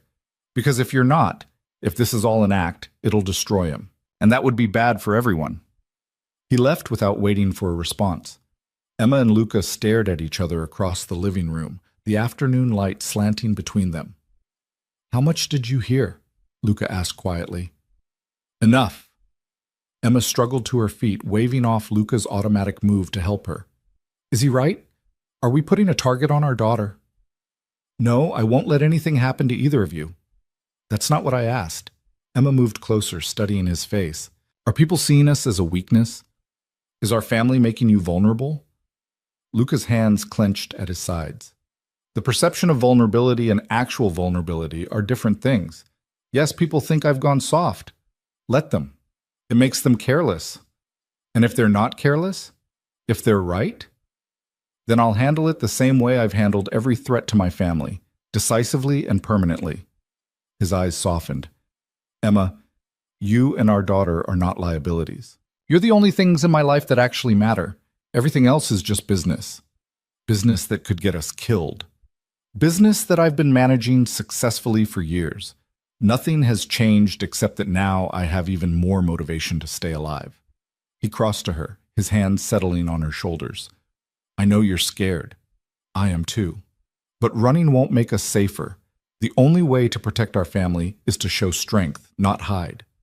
Emma wanted to believe him, wanted to trust that love, because that's what this had become, whether they'd named it or not, could coexist with the violence of his world. But Dante's words echoed in her mind, mixing with her own fears. "Your brother thinks I'm going to leave you," she said. "Are you?" "I don't know. I never thought past the 3 years, never let myself plan for what happens after." Emma's hands covered her stomach. "But now there's her, and she deserves better than parents who are together out of obligation." "Is that what you think this is? Obligation? Isn't it? We're bound by a contract, Luca. Everything between us exists because of legal documents and business arrangements." "Look at me." Luca tilted her chin up, forcing her to meet his eyes. "What we have stopped being about contracts months ago. You know that as well as I do." "Do I? Because from where I'm standing, I'm still the woman you bought to solve a problem. The pregnancy just made that problem more complicated." Luca flinched like she'd slapped him. "Is that really what you believe?" Emma pulled away, sudden tears burning her eyes. "I don't know what I believe anymore. I'm having a baby with a man I barely know. A man whose brother just made it very clear that our family makes him a target. And I'm terrified, Luca. Terrified that one day you're going to wake up and realize this was all a mistake. Emma, my mother almost died because of your world. Someone poisoned her to send you a message. What happens when they come for our daughter instead? When being your child makes her a target for every enemy you've ever made?" "That won't happen." "You can't promise that." "Yes, I can." Luca's voice turned hard, commanding. "I have spent 3 months restructuring my entire organization to make sure our daughter is protected. I've moved money, made alliances, eliminated threats before they could fully form. The Rossis that Dante mentioned? They've been dealt with. The Castellanos learned their lesson. Every family within 500 miles knows that touching you or our child means war with the Morettis, and war with us is not something anyone can afford." Emma stared at him. "What did you do?" "What I had to. What I'll keep doing for as long as necessary." He moved closer again, his hands framing her face. "You want to know what you are to me? You're the reason I wake up wanting to be better than I was yesterday.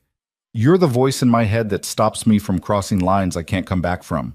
You're the mother of my child and the only person who's ever made me want something beyond power and control." "Luca, I'm not finished.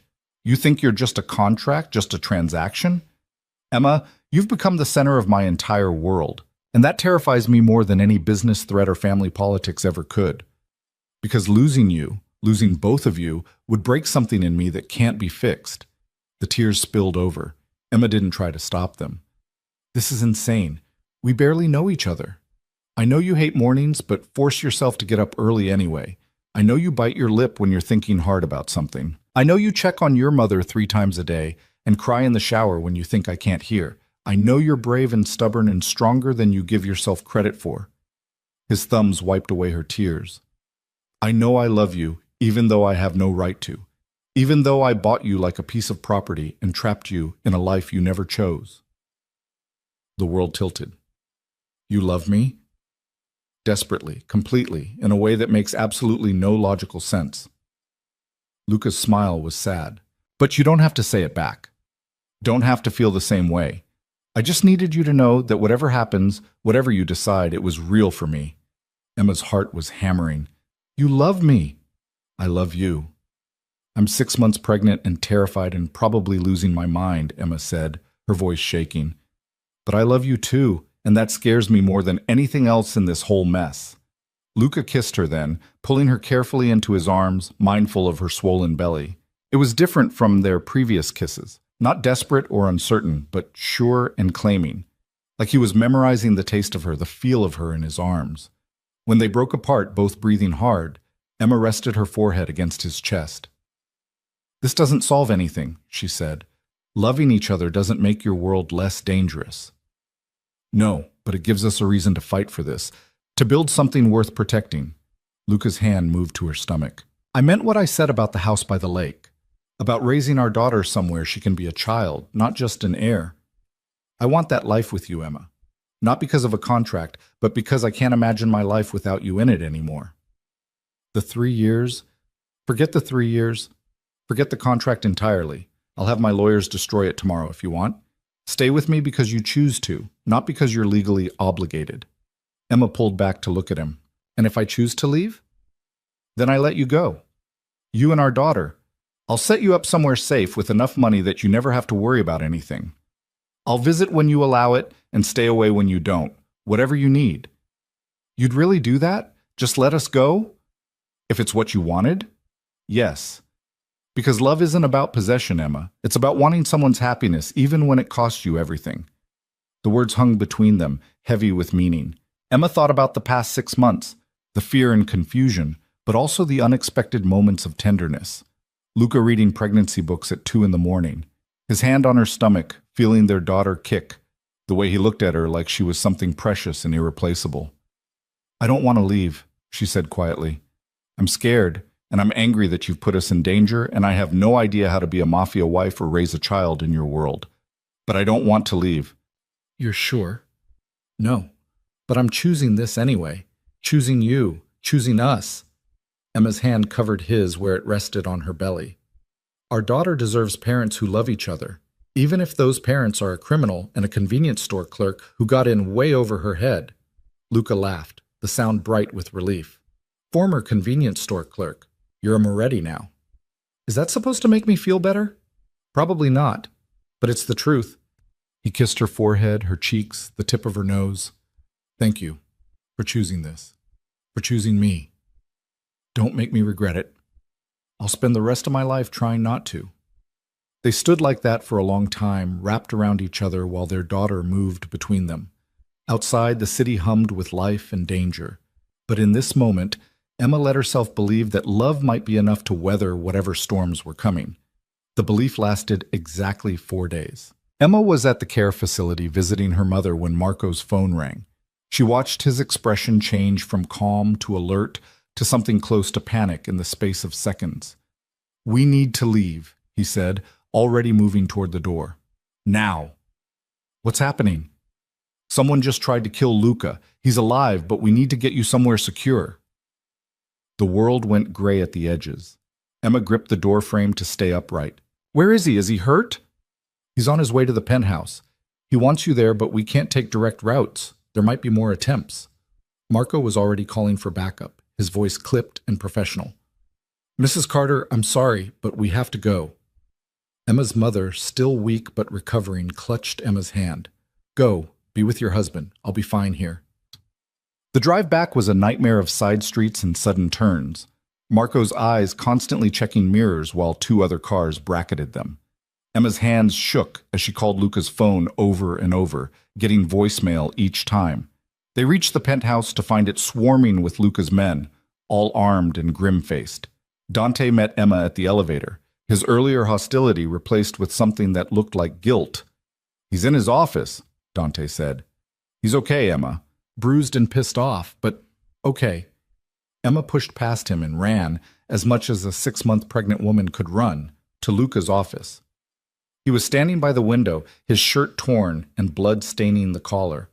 When he turned and saw her, relief flooded his face. Emma! She threw herself at him, checking for injuries even as he tried to calm her. "You're bleeding. Where are you hurt? What happened?" "It's not my blood. I'm fine, I promise." Luca held her face in his hands. "Just some bruises." "Marco got you here safely?" "Someone tried to kill you." Emma's voice was shaking. "Who? Why?" "The Rossis. Apparently my warnings weren't clear enough." His jaw tightened. "They ambushed me coming out of a meeting. Thought they could take me on neutral ground. They were wrong." "How many were there?" "4. All dead now." Emma closed her eyes, trying to process the casual way he said it. 4 men dead, and Luca standing here like it was just another day at the office. "This has to stop," she said. "This constant violence, this danger. It will. I'm calling a meeting of the 5 families, making it clear that the Morettis are not to be touched, that anyone who comes after us will face consequences they can't imagine. And if they don't listen, then I make an example that ensures no one forgets." Luca pulled her closer, his hand protective on her stomach. "I know this isn't the life you wanted, but it's the only way to keep you both safe. Show weakness now, and they'll never stop coming." Emma pulled away, her heart breaking. "I can't do this. Can't spend every day wondering if you're going to come home. Can't raise our daughter in a world where assassination attempts are just Tuesday afternoon." "Emma, no, listen to me. I love you. I meant that. But love isn't enough when it means watching you die." Tears streamed down her face. "Maybe Dante was right. Maybe I am making you weak. Maybe we should—" "Don't." Luca's voice was hard. "Don't you dare say we should end this. Not now, not like this." "Then what do you want me to say? That I'm fine with you getting killed? That I'm happy to raise our daughter alone because her father couldn't walk away from the violence? I want you to trust me, to believe that I can handle this and come home to you every night. I want to believe that. But today proved I can't." Emma's hands shook. 4 men, Luca? What happens when it's 8 or 12? What happens when they come after me or our daughter instead of you? "That won't happen. You can't promise that." Emma's voice rose. "You can't control everything, no matter how powerful you are. And I can't watch you walk into danger every day and pretend I'm not terrified you won't come back." Luca stared at her, and for the first time since she'd met him, he looked lost. "What are you saying?" "I don't know. I don't know anything anymore except that I'm scared and pregnant and in love with a man who keeps almost dying." Emma sank into a chair, exhausted. "Maybe after the baby's born, after things are more stable, you want to leave." His voice was flat. "I want us to be safe. I want our daughter to have a father. I want to stop being afraid every time you walk out the door." Emma looked up at him. "Can you give me that?" "I'm trying. The meeting with the families, the new security measures, I'm doing everything I can." "Is it enough?" Luca didn't answer. Couldn't answer because they both knew the truth. In his world, there was no such thing as enough security, enough power, enough fear to keep enemies at bay forever. Someone would always be looking for an opening, a weakness to exploit. And Emma had just become the biggest weakness Luca Moretti had ever had. The silence stretched between them, heavy with words neither could say. Finally, Luca spoke, his voice rough. "I'll increase security. Move us to the lake house where it's easier to control access. Limit my public appearances until after the baby's born. Whatever it takes to make you feel safe. And after she's born? What then? Then we figure it out together, day by day, if that's what it takes." He knelt in front of her chair, his hands on her knees. "I know I'm asking too much. Asking you to accept a life that's dangerous and complicated and nothing like what you deserve. But I'm also asking you to give me a chance to prove that I can protect what's mine. That loving you and our daughter doesn't make me weak. It makes me stronger." Emma wanted to believe him, wanted to trust that love could triumph over violence and fear. But she'd seen too much, knew too intimately how easily everything could fall apart. "I need time," she said quietly.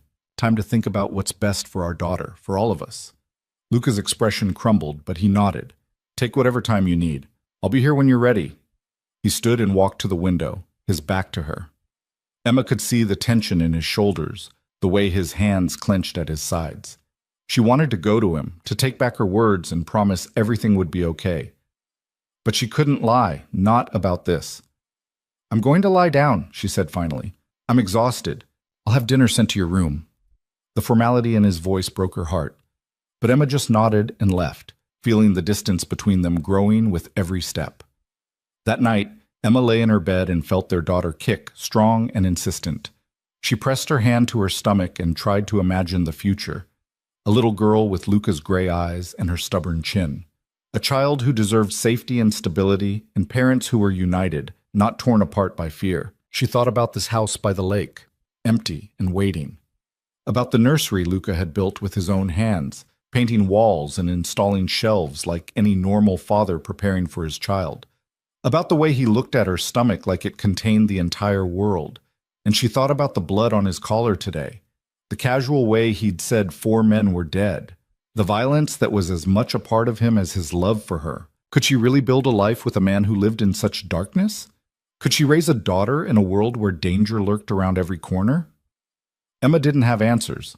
She only had questions and fears and a love that felt both like salvation and damnation. Somewhere in the penthouse, Luca was probably still awake, working through the night like he always did when he was stressed. Emma imagined him at his desk, processing the day's violence while planning for tomorrow's battles, carrying the weight of his empire and his family on shoulders that were strong but not invincible. She picked up her phone and typed a message. I love you. That hasn't changed, but I need you to understand that love isn't enough if you're dead. The response came within seconds. I know, I'm working on it. Get some rest. You and our daughter need sleep.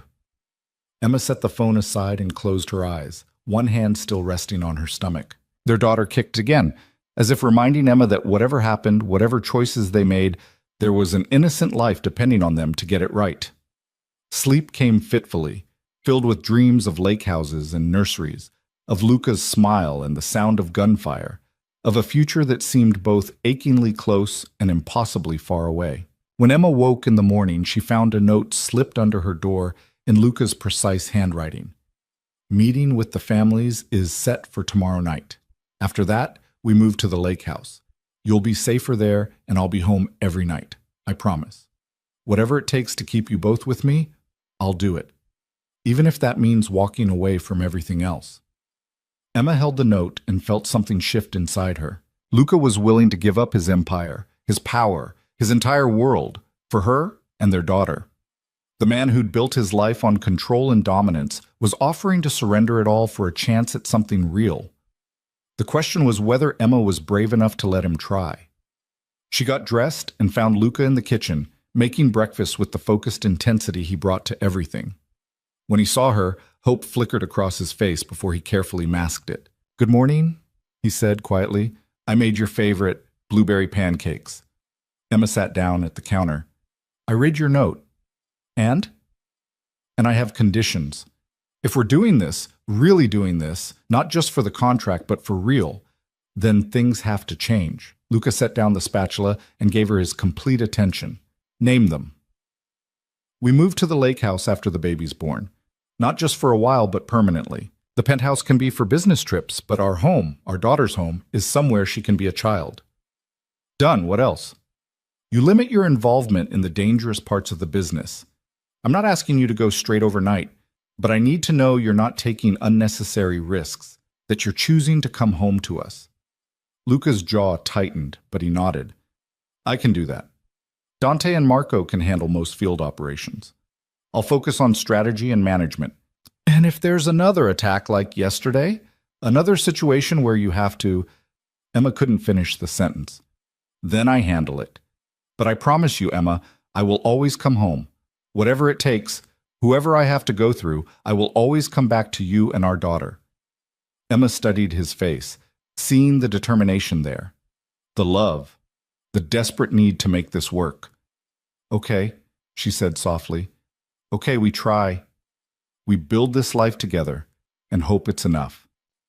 Luca was around this counter in seconds, pulling her into his arms. It will be. I'll make sure it is. Emma let herself sink into his embrace, breathing in his scent and feeling the solid warmth of him. Their daughter kicked, as if approving of her parents' reconciliation.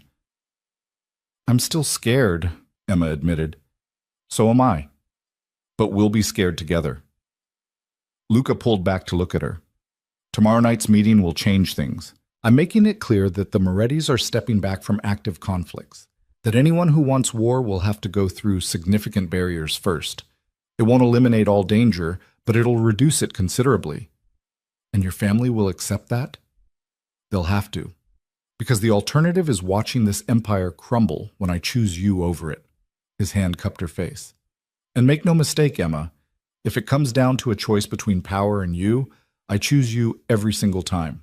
And the pancakes burned while they stood there, holding each other like they could fight off the world through sheer force of will. And maybe, Emma thought, maybe love really could be that strong. Maybe two people who'd started as a transaction could build something solid enough to withstand the darkness that threatened to tear them apart. She had to believe it was possible. For their daughter's sake, if nothing else. Because in less than 3 months, that little girl would enter a world that was beautiful and terrible, safe and dangerous, full of love and violence in equal measure. And Emma and Luca would need to be united to give her any chance at happiness.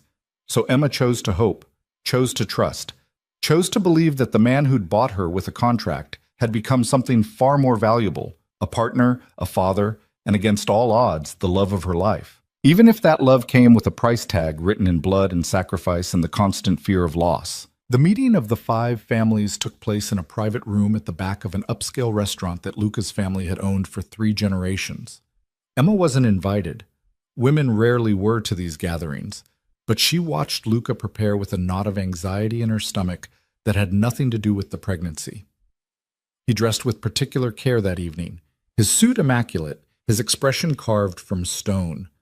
This was the Luca the world saw, cold, powerful, untouchable. Not the man who read parenting books at midnight or pressed his ear to Emma's stomach to hear their daughter's heartbeat.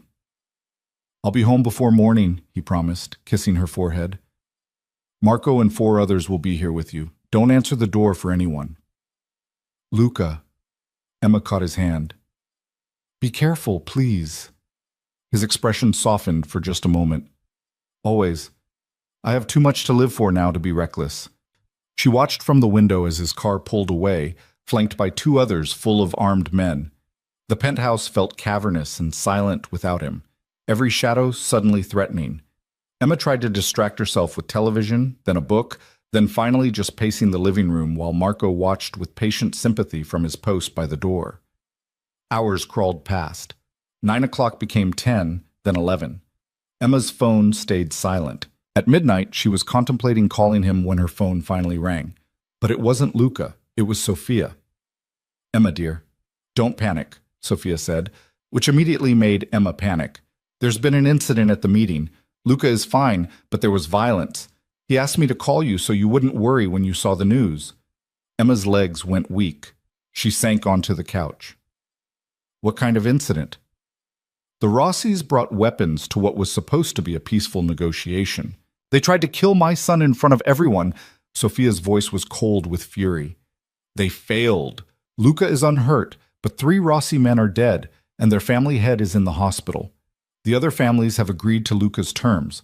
There will be peace now. At what cost? The cost of making an example that will last a generation. No one will dare threaten the Morettis again after tonight. Sophia paused. He's on his way home to you now. He wanted you to know he kept his promise. He's coming back. The call ended. Emma sat in the dark living room, her hand pressed to her stomach where their daughter was doing gymnastics, and tried to process what she'd just heard. More death, more violence, but also peace. Or at least Luca's version of it, bought with blood and fear. She heard the elevator before she saw him. Luca stepped into the penthouse, looking like he'd walked through a war zone. His suit was torn, blood splattered across his white shirt. And this time, Emma knew it wasn't all his. His knuckles were split and already bruising, but he was alive. He was home. Emma crossed to him without speaking and wrapped her arms around his waist, not caring about the blood or the violence or anything except the solid warmth of him. Luca's arms came around her immediately, holding her like she was the only thing keeping him upright. I'm sorry, he said into her hair. I'm so sorry you have to see this side of me. Did you start it? No. The Rossis came ready for war. I finished it. Emma pulled back to look at his face. Is it over? Really over? Yes. The other four families witnessed what happened. They saw the Rossis break the code by bringing weapons to a negotiation. They saw me defend myself and my interests, and they all agreed to my proposal, a 5-year peace treaty with significant penalties for anyone who breaks it. The Moretti family is withdrawing from active conflicts. We'll focus on legitimate businesses and let others fight over the scraps. You're really doing it? Walking away from the violence? As much as I can. I'll always have enemies, Emma. That's the price of the life I've lived. But I'm done actively seeking conflict.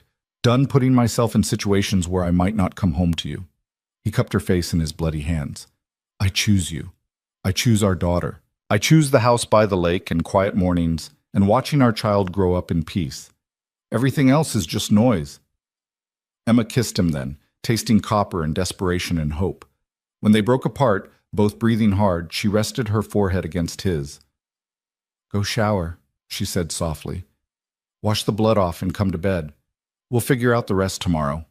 Luca nodded and disappeared into his bathroom. Emma heard the shower start and sat down on his bed, suddenly exhausted. Her back ached, her feet were swollen, and their daughter was kicking hard enough to make her wince.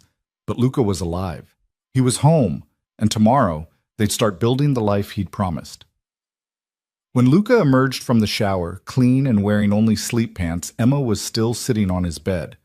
He stopped in the doorway, uncertainty flickering across his face.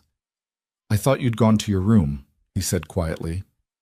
I don't want to sleep alone tonight. Emma's voice was small. I keep seeing you not coming home. Keep imagining raising our daughter without you. And I need to know you're here, that you're real. Luca crossed to her and lifted her gently, settling her against the pillows before climbing in beside her.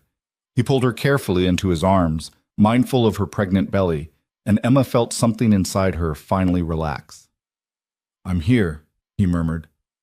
I'm real, and I'm not going anywhere.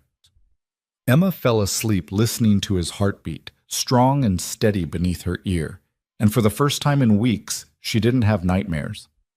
The next morning brought unexpected news. Emma woke to find Luca already dressed and on the phone, his expression grave. When he hung up, he turned to her with something like wonder in his eyes. That was my lawyer. The Rossi family head didn't survive the night. His sons are suing for peace, offering major concessions. And they've agreed to fund a foundation in our daughter's name, a charity for cancer patients who can't afford treatment. Emma sat up slowly. Why would they do that? Because they know I could destroy what's left of their family. This is their way of admitting defeat while saving face. Luca sat on the edge of the bed. I told them I'd accept on one condition, that the foundation is real, properly funded, and actually helps people. Your mother's story will be the first one they highlight, how treatment saved her life. Tears filled Emma's eyes. You're turning this violence into something good. I'm trying. Thought maybe it would help balance the scales. All the harm I've caused over the years. Maybe this is a start toward making some of it right. His hand found hers. Our daughter deserves to inherit something better than blood and fear. Maybe she can inherit a legacy of helping people instead. Emma pulled him down into a kiss, pouring everything she couldn't say into the contact. When they broke apart, Luca was smiling, really smiling, the expression transforming his entire face. We move to the lake house next week, he said. I've already had the nursery finished and furniture delivered. Your mother's transfer to the care facility nearby is arranged, and I've hired a nurse to help with the baby once she arrives. Someone Marco vetted personally. You've been busy. I'm done wasting time, done putting off the life we could have because I'm afraid or proud or stubborn. Luca's hand moved to Emma's stomach. She'll be here soon. I want everything perfect for her. Nothing's ever perfect? No, but we can try anyway. The week that followed was a whirlwind of packing and preparations. Emma's mother was moved to the new facility, a beautiful place with gardens and round-the-clock care that brought color back to her cheeks. She cried when she saw how much stronger she looked, how the experimental treatment had bought her not just time, but quality of life. You did this, her mother said, squeezing Emma's hand. You saved me. Luca saved you. I just married him. You married him because you loved me enough to sacrifice everything. That's the bravest thing I've ever seen. Her mother's eyes were knowing. But somewhere along the way you fell in love with him too, didn't you? Emma thought about Luca reading baby books, about his hands gentle on her stomach, about the way he looked at her like she was his entire world. Yeah, she admitted. I did. Good. He looks at you the same way your father used to look at me, before things fell apart. Like you're magic, and he's the lucky man who gets to witness it. Her mother smiled. Hold on to that, baby. Love like that is rare. The lake house was everything Luca had promised, and more. Emma stood in the nursery, now fully furnished with a white crib, a rocking chair by the window, and walls painted with soft clouds and stars, and felt her throat tighten with emotion. Do you like it? Luca asked from the doorway. I love it. It's perfect. Marco installed the security system yesterday. Cameras around the property, but hidden. Motion sensors in the woods. We'll know if anyone approaches long before they reach the house. He moved to stand beside her, looking out the window at the lake below. But mostly, it just looks like a normal home. Somewhere our daughter can run and play and be a kid. Emma leaned into him. Thank you for this, for everything. Thank you for giving me a reason to want this in the first place. They spent the next few weeks settling into their new life. Luca worked from a home office, taking video calls and managing his business interests remotely. Dante visited once to update him on operations in the city, and Emma overheard enough to know that Luca had been serious about stepping back. His brothers and cousins were handling the day-to-day operations while Luca focused on strategy and legitimate business ventures. Emma prepared for their daughter's arrival with a mixture of excitement and terror. She attended prenatal classes at the local hospital with Luca by her side, the fearsome mafia boss looking hilariously out of place among the other expectant fathers as they practiced breathing techniques. I feel ridiculous, he muttered during one session. You look ridiculous, Emma whispered back. But keep practicing. You're going to be breathing with me during labor, whether you like it or not. His hand tightened on hers. I wouldn't miss it for anything. At 38 weeks pregnant, Emma woke in the middle of the night to a sensation she'd been both anticipating and dreading, a tightening across her abdomen that stole her breath. She lay still for a moment, timing the contractions. 15 minutes apart, then 12, then 10. Luca, she said quietly. He was awake instantly, years of dangerous living making him a light sleeper. What's wrong? Nothing's wrong, but I think our daughter has decided it's time to make an appearance. Luca went very still. Then he was moving with controlled efficiency, helping Emma out of bed, grabbing the hospital bag they'd packed weeks ago, calling the doctor. Marco appeared in the hallway, already dressed despite the 3 a.m. hour, and had the car running before they made it downstairs. The drive to the hospital was a blur of contractions and Luca's steady voice talking her through each one. Emma gripped his hand hard enough to bruise, but he never flinched, never let go. Just kept breathing with her, kept telling her she was strong and brave and doing perfectly. Labor lasted 14 hours. 14 hours of pain and exhaustion and Luca's unwavering presence. He held her hand through every contraction, wiped sweat from her forehead, argued with nurses when they suggested Emma might need a C-section, and generally made himself indispensable in the way only a terrified first-time father could. I can't do this anymore, Emma sobbed at hour 12, when the pain was overwhelming and she couldn't remember why she'd ever thought having a baby was a good idea. Yes, you can, Luca said firmly. You're the strongest person I've ever met.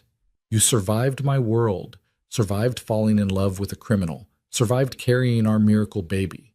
You can do this. I hate you right now. I know. You can hate me all you want as long as you keep pushing. He kissed her forehead. Just a little longer, love. She's almost here. And then, with one final push that felt like it might tear Emma apart, their daughter entered the world. The sound of her cry, healthy and strong and indignant, was the most beautiful thing Emma had ever heard. She's perfect, the doctor said, placing the tiny, squirming bundle on Emma's chest. Congratulations. Emma looked down at her daughter, pink and wrinkled and absolutely perfect, and felt her entire world reorganize around this tiny person.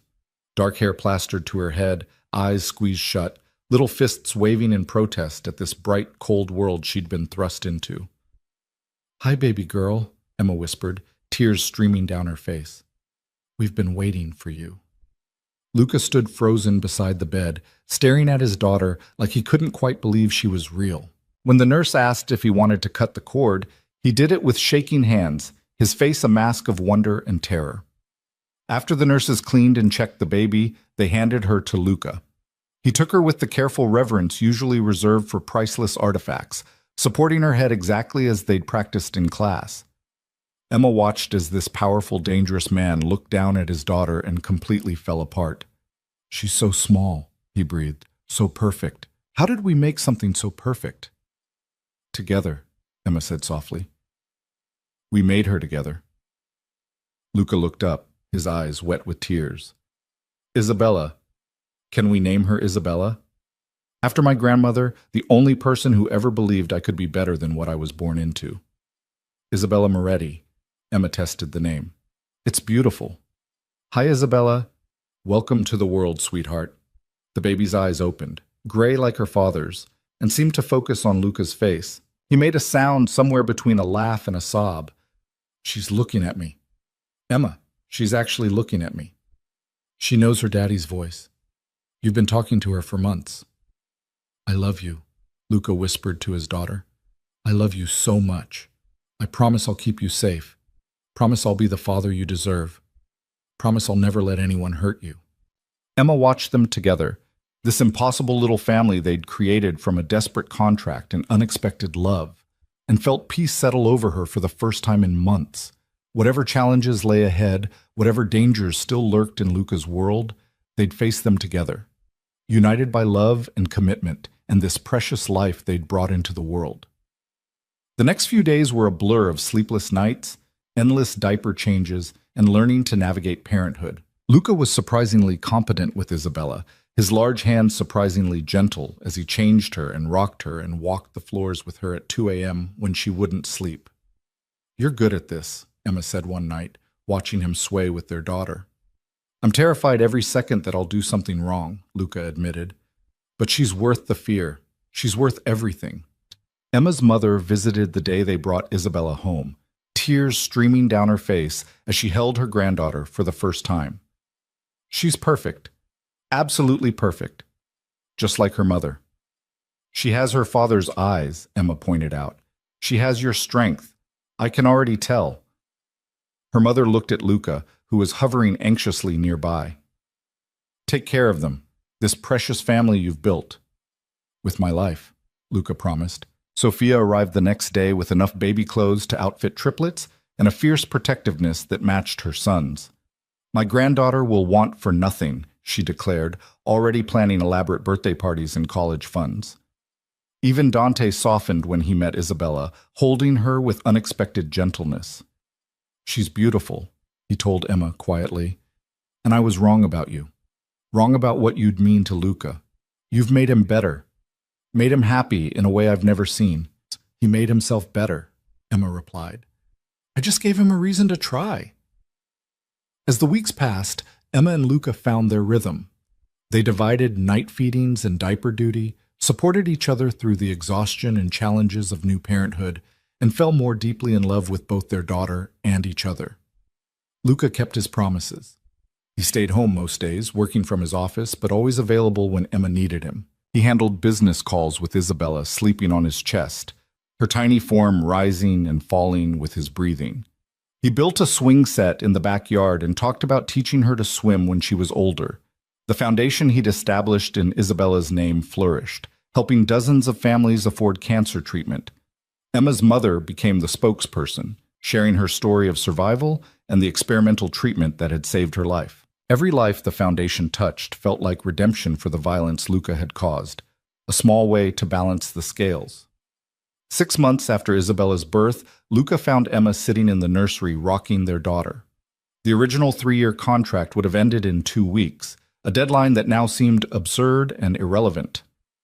"I burned it," Luca said quietly. "The contract, the prenuptial agreement, all of it. I don't want any legal documents between us anymore." Emma looked up at him. "What about the divorce clause? The end date?" "There is no end date. This isn't temporary, Emma. This is forever, if you'll have me." He knelt beside the rocking chair.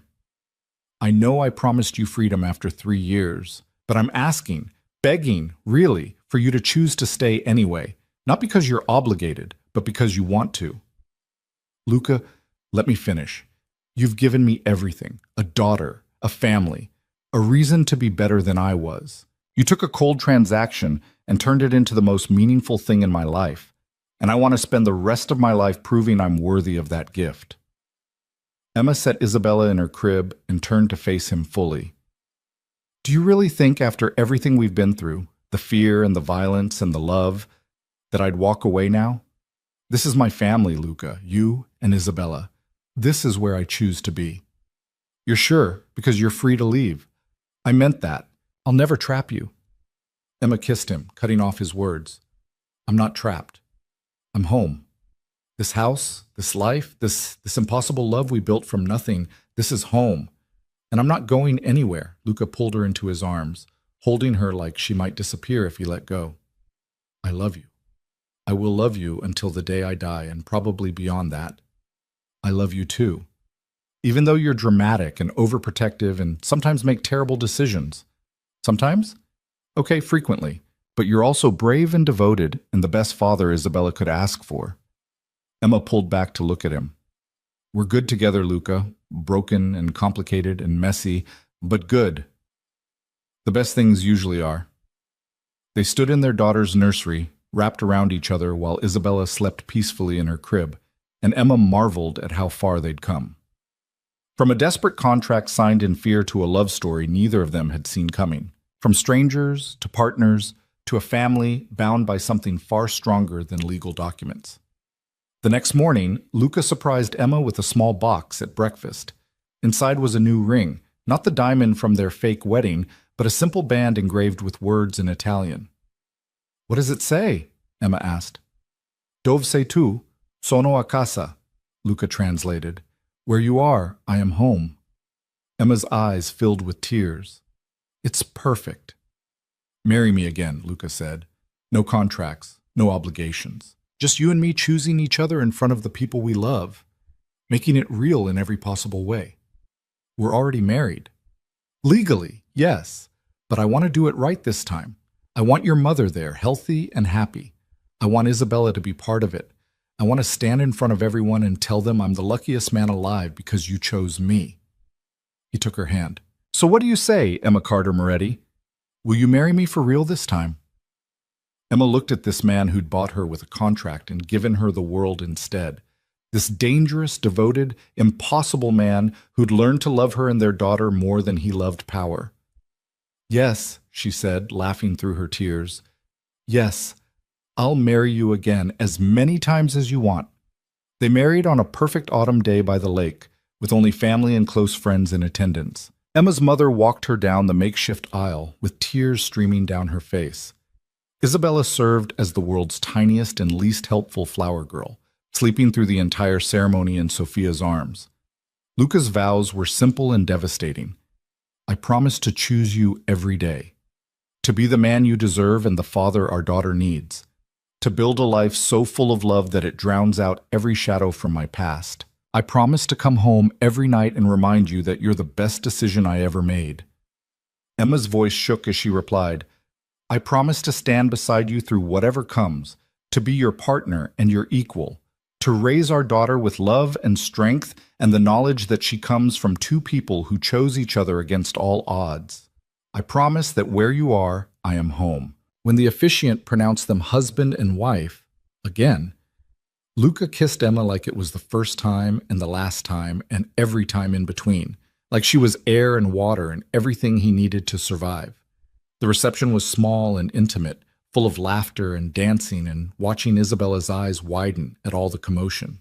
Emma danced with Luca under string lights as the sun set over the lake, their daughter sleeping against his shoulder, and felt complete in a way she'd never imagined possible. Happy? Luca murmured. Deliriously.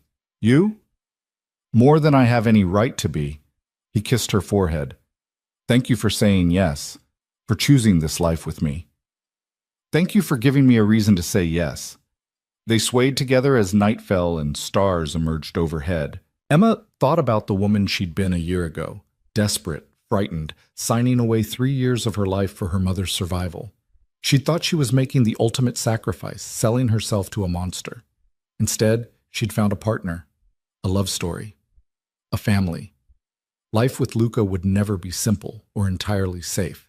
His past would always cast shadows, and dangers would occasionally resurface, no matter how carefully he tried to insulate them. But Emma had learned that safety was overrated compared to love, that sometimes the bravest thing you could do was choose the complicated, messy, beautiful option instead of the easy one. Their daughter would grow up knowing both worlds, the legitimate business empire Luca was building and the complicated legacy of how it began. She'd know that her parents' love started as a transaction, but became something transcendent. She'd learn that people could change, that redemption was possible, that love could bloom in the darkest soil. And she'd know, without question, that she was wanted and cherished, and the living proof that miracles sometimes happen to people who least expected them. As the reception wound down and guests began departing, Luca and Emma stood on the porch of their lake house, watching the water shimmer in the moonlight. Isabella slept peacefully in Emma's arms, her tiny hand curled around her mother's finger. "Did you ever imagine this?" Emma asked quietly. "When you made that offer in the convenience store?" "Never.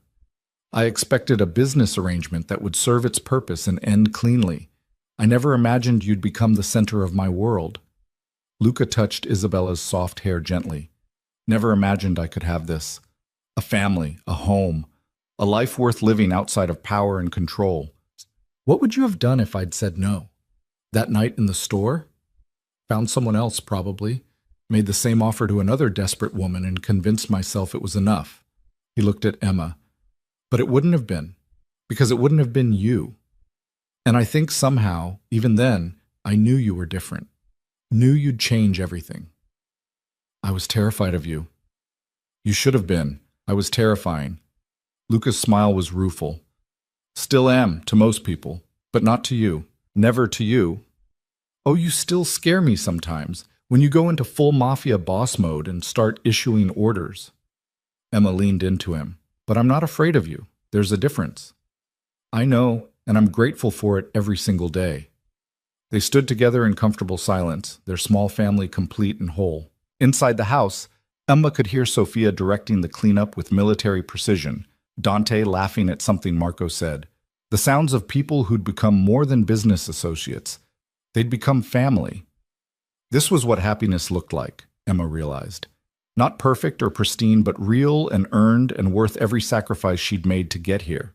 She'd sold 3 years of her life for her mother's survival and gotten forever instead. Got a husband who loved her fiercely, a daughter more precious than anything she'd imagined, a life that felt like coming home. "We should get Isabella to bed," Luca said softly. "Big day for such a little person." "Big day for all of us." Emma transferred their daughter to Luca's arms, watching as he held her with the same careful devotion he brought to everything involving his family. "I love you, you know, more than I thought possible." "I love you too, both of you." Luca kissed Isabella's forehead, then Emma's lips. "My whole world, right here in my arms." They walked into their home together, leaving behind the shadows of contracts and transactions and everything that had brought them to this moment. Ahead lay years of raising their daughter, building legitimate businesses, and proving that redemption was possible even for men who'd done terrible things. Emma had entered Luca's world through desperation and emerged with love. She'd signed a contract expecting 3 years of obligation and received a lifetime of partnership instead. She'd married a stranger and discovered her soulmate. And as she tucked Isabella into her crib and felt Luca's arms wrap around her waist, Emma knew with absolute certainty that she'd make the same choice again. Every time, in every universe, she'd choose this impossible man in this unexpected life. Because sometimes the best stories started with the worst circumstances. Sometimes contracts became covenants. Sometimes transactions became transformations. And sometimes, just sometimes, a convenience store worker and a mafia boss could build something beautiful from the wreckage of their separate pasts. Their daughter slept, dreaming whatever dreams babies had, while her parents held each other in the doorway and watched over her. 3 people who'd found each other against impossible odds and decided to build a future together. A future full of hope and love and the quiet knowledge that home wasn't a place. It was the people you chose and who chose you back. It was where you were loved and accepted and cherished despite all your flaws and fears. It was right here, in this moment, with this family. It was, Emma thought as Luca led her to bed, absolutely perfect.